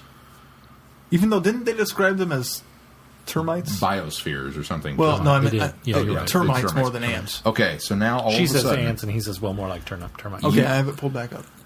What is it? Anthills? They look like giant anthills. They look like giant anthills. Thank you. I just wanted to clarify that was the quote. So now Glenn's come up with this postulated theory that we're in some sort of laboratory experiment, jumping from experiment to experiment or something, or evolutionary, moving up from amphibian blob...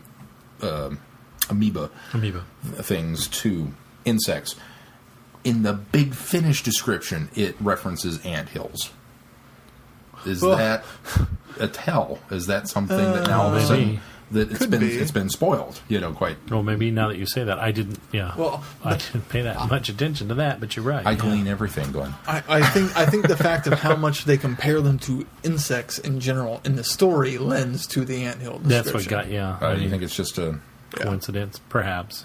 Well, we won't know till later. Yeah. Which, I don't know about you guys, but while this is a bit more run-of-the-mill audio adventure for the Doctor, for Doctor Who, there was still a bit off to me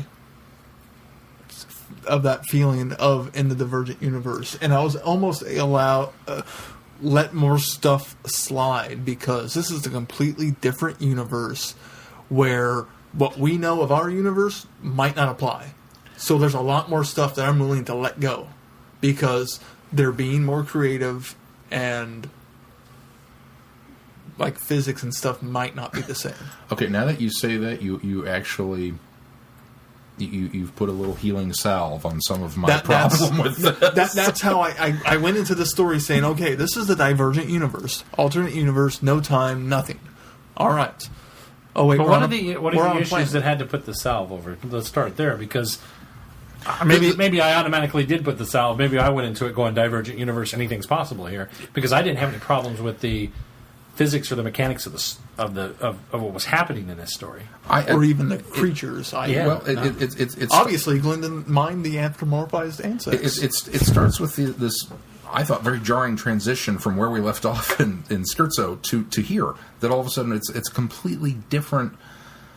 Scherzo is nothing. It's void. It's empty. My mind visualized this amazing nothing, and now we're on a planet, apparently, and we've got sand and desert, and we've got disembodied voices talking to us, but we've got physicality, and then all of a sudden there's gunships and blaster fire, and it's like I really had this hard shift gears there, and it's because I listened to them immediately back to back. That's really hurt. That's why this falls down, is the fact that it follows.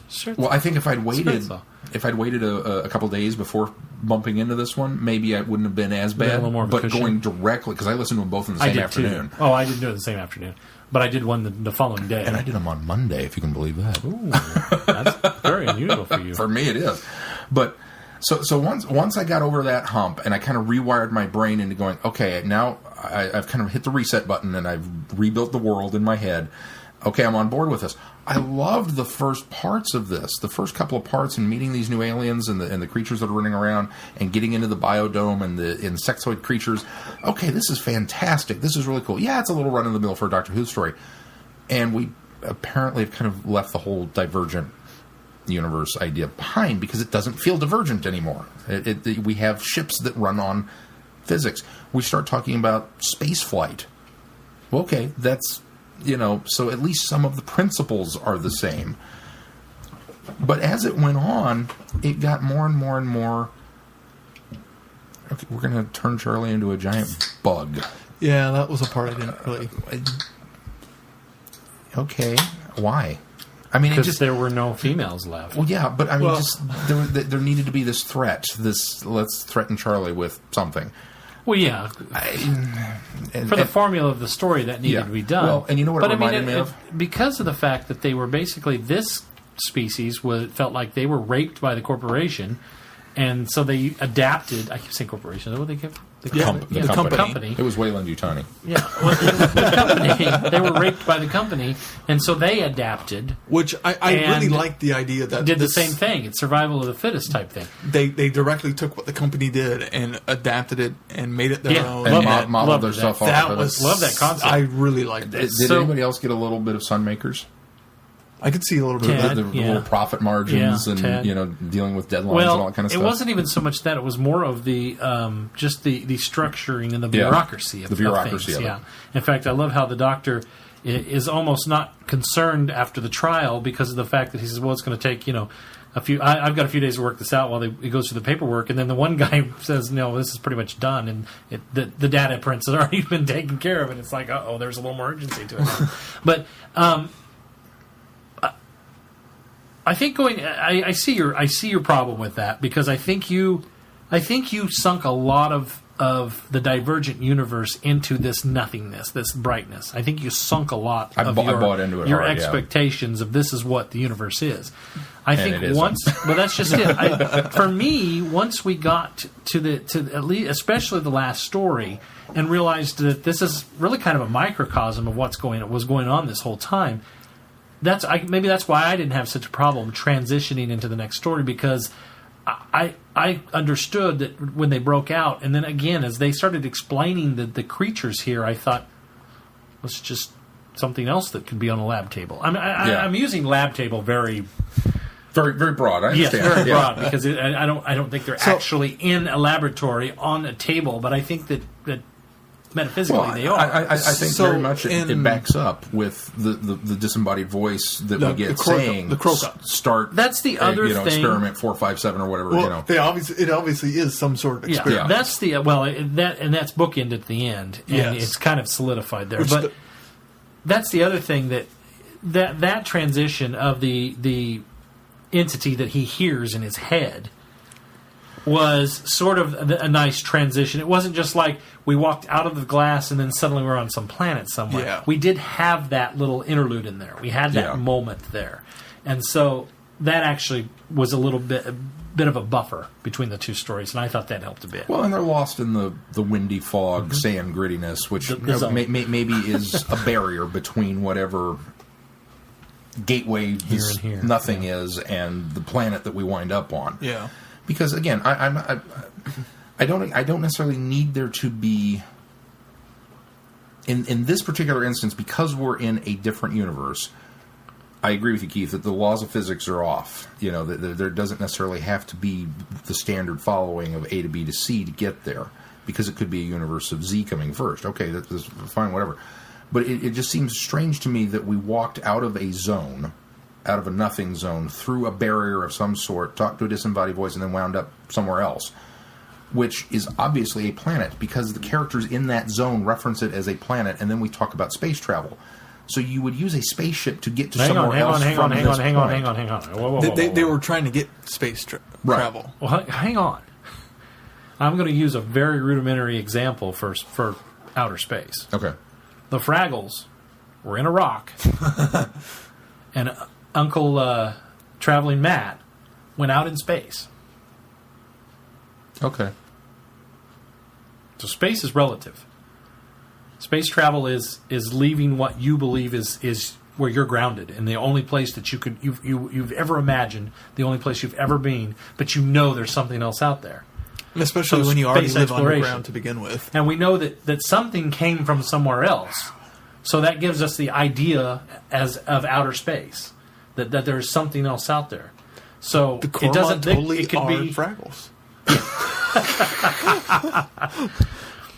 But And there the you company go. was Dozers. So does that, you said the wrong Muppet video. does that kind of help? Yeah, on, it on does. my explanation. It does. The microcosm. Like I say, I like it a little better now. It's not that I hated the story. I loved Cariz or Ceriz, whatever it's pronounced, the new companion. Kriz. It was like they did at Riz, you know. It's kind of no, not so much Ethiopian or Swahili or whatever. The Dabi Juwatsi. Yeah, no, not Dabi Juwatsi. But it was like Kriz, you know. It's kind of like they emphasized the thing.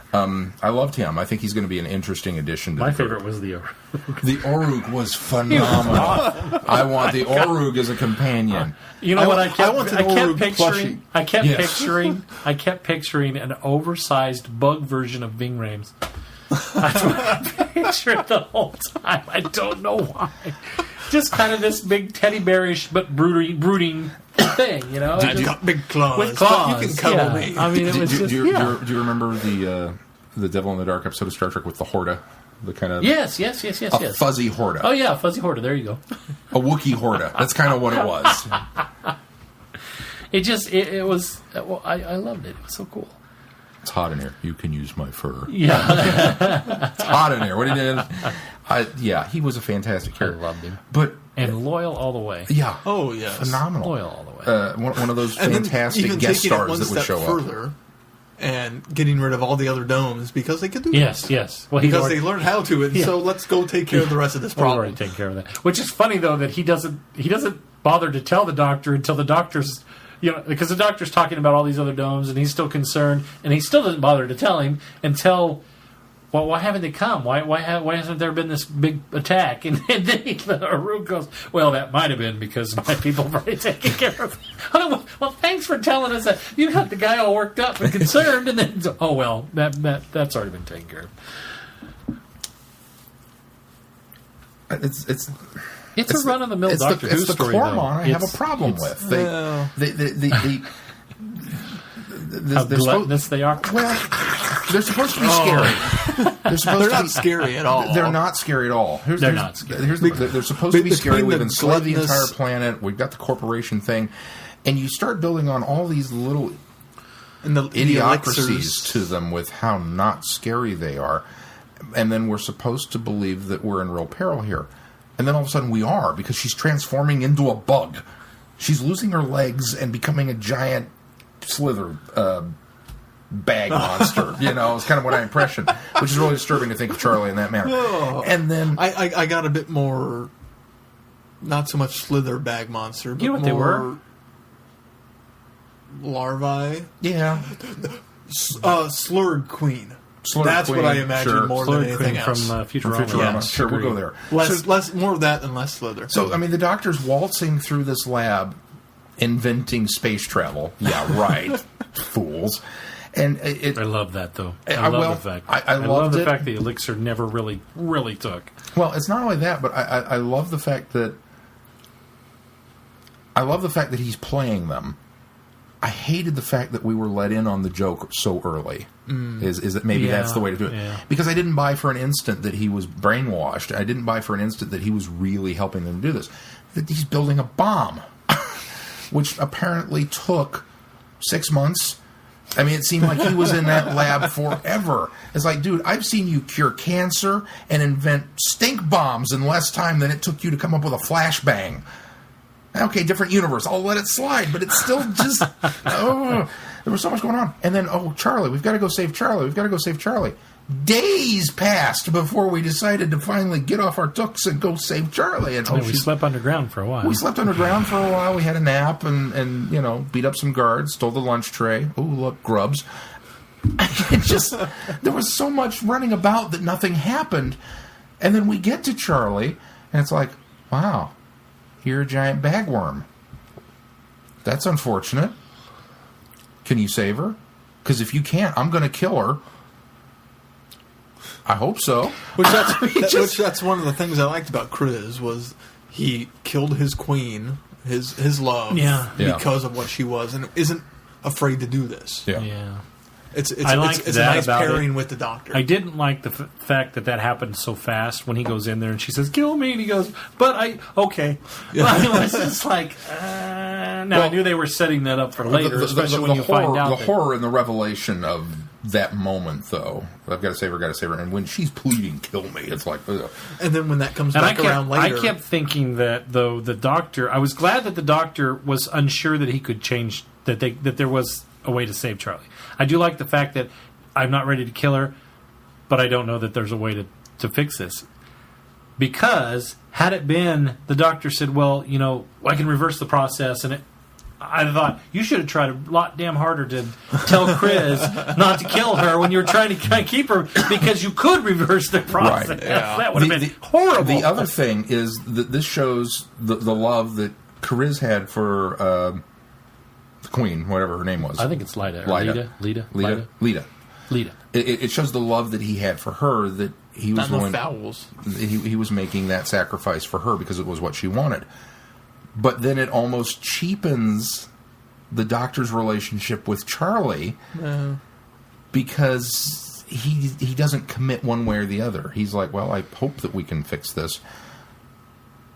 But he doesn't get super emotional, overjoyed that he can fix it, and they never have that moment of you can't fix it. You know what I mean? I don't think it's in the Doctor's character to let on that he's super overjoyed to have found a way to fix it, because he is very... He's a little stoic. Yeah. But and smug. And smug. Yeah, I'll give you smug. But we just got through with this whole fantastic bonding experience between these two characters.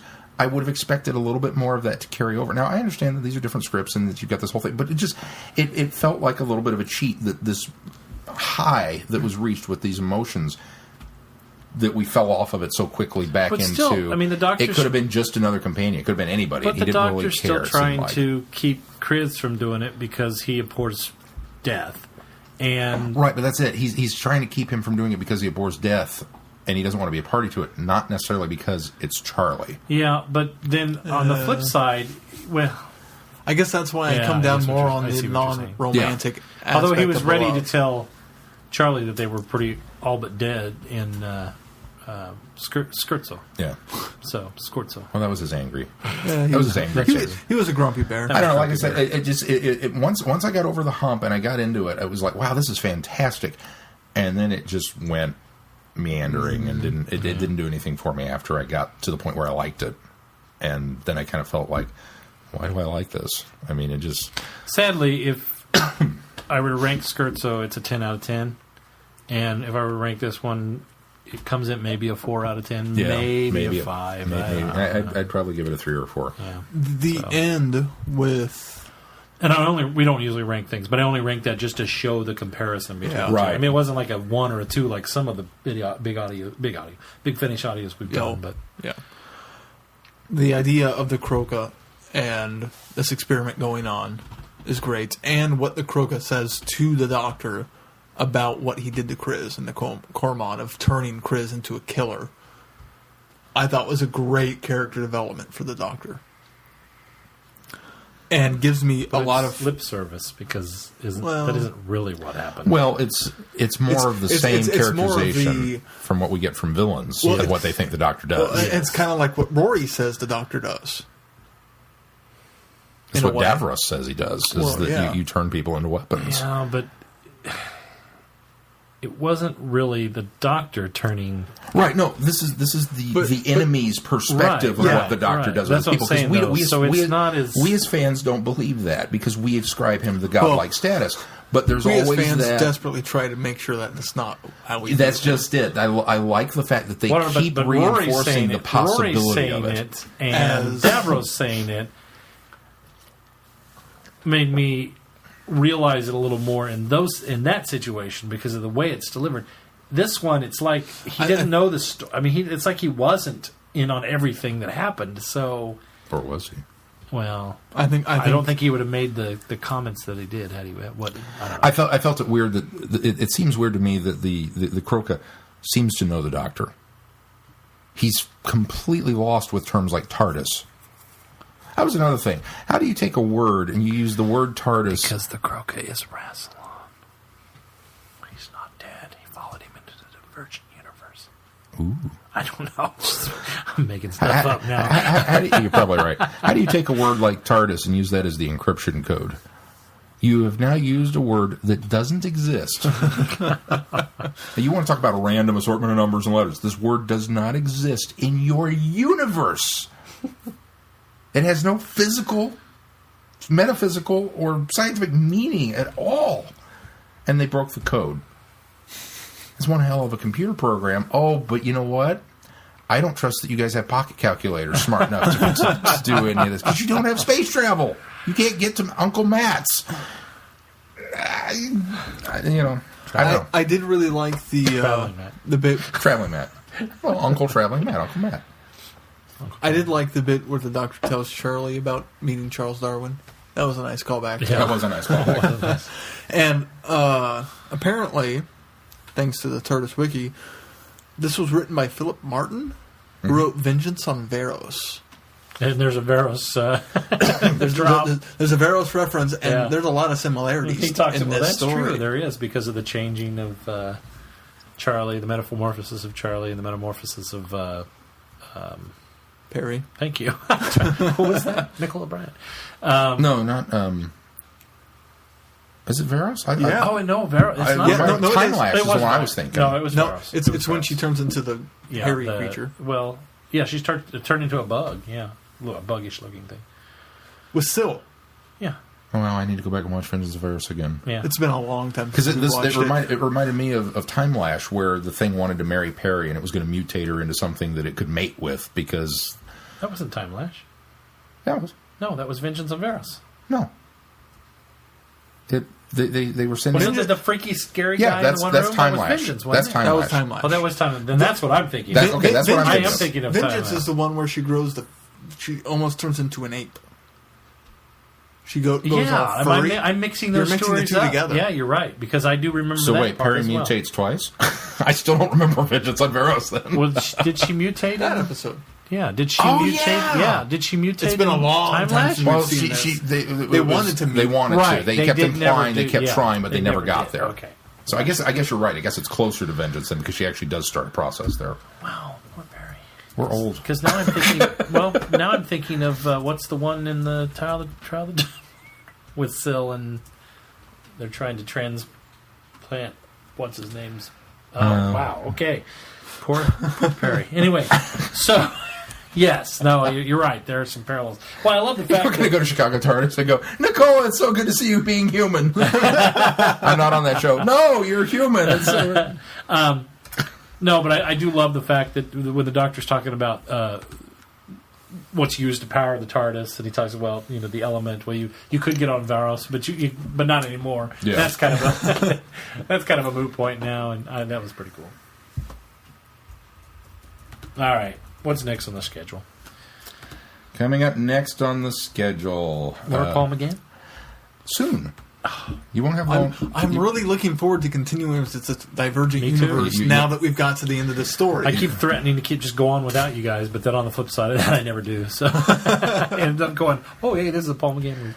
How about if I tell you we have more Paul McGann coming up next month in February? Does that make you happy? Yep. Okay. That'll work.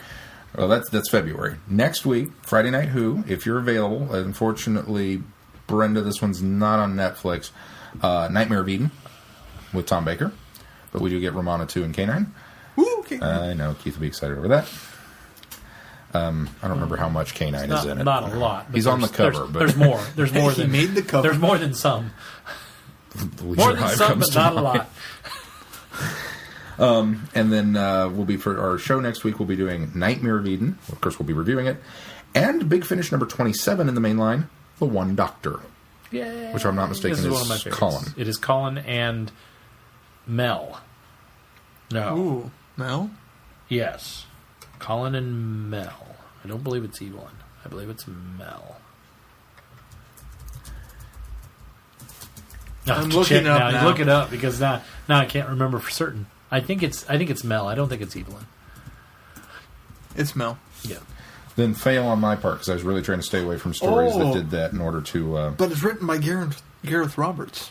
Oh, it's so good, guys. It's so good. Well, I was really trying to stay away from stuff like that until we'd introduced him proper to Mel.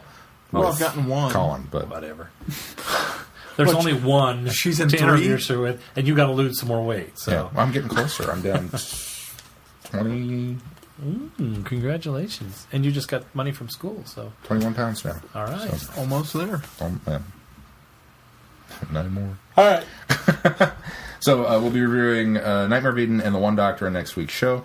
And then to round out January, Friday Night Who on the 25th, The Happiness Patrol and The Candyman, Glenn's favorite episode of all time, with Sylvester McCoy. And then we'll be doing... It's not as bad as Twin Dilemma. That's my least favorite episode of all time. No, this is your favorite episode of all time, Glenn. Because it's got your favorite monster ever. I remember hearing you say that. Then we'll be reviewing The Happiness Patrol and Colditz. Big Finish number 25. Wow, we're hitting big finishes that I've heard. So a lot of them. We are a string of them now. And then we have some fun things planned for February, which we will talk about off mic to solidify before I post them on the website. So. All right. Anything else we need to touch on, guys? I don't think so. All right. Well, if that's it for this week, until next week, I'm Glenn. I'm silly. I'm Keith. Cheers. Good night, everyone. Be seeing you. You're silly. I'm not funny. I'm tired. Be silly. I'm on. No, you're not. I'm John. Yes, silly. Yes. You have been listening to Traveling the Vortex, with Doctor Who and all of its associated programs are owned and trademarked by the BBC. No infringement is intended or implied. Round and round in circles.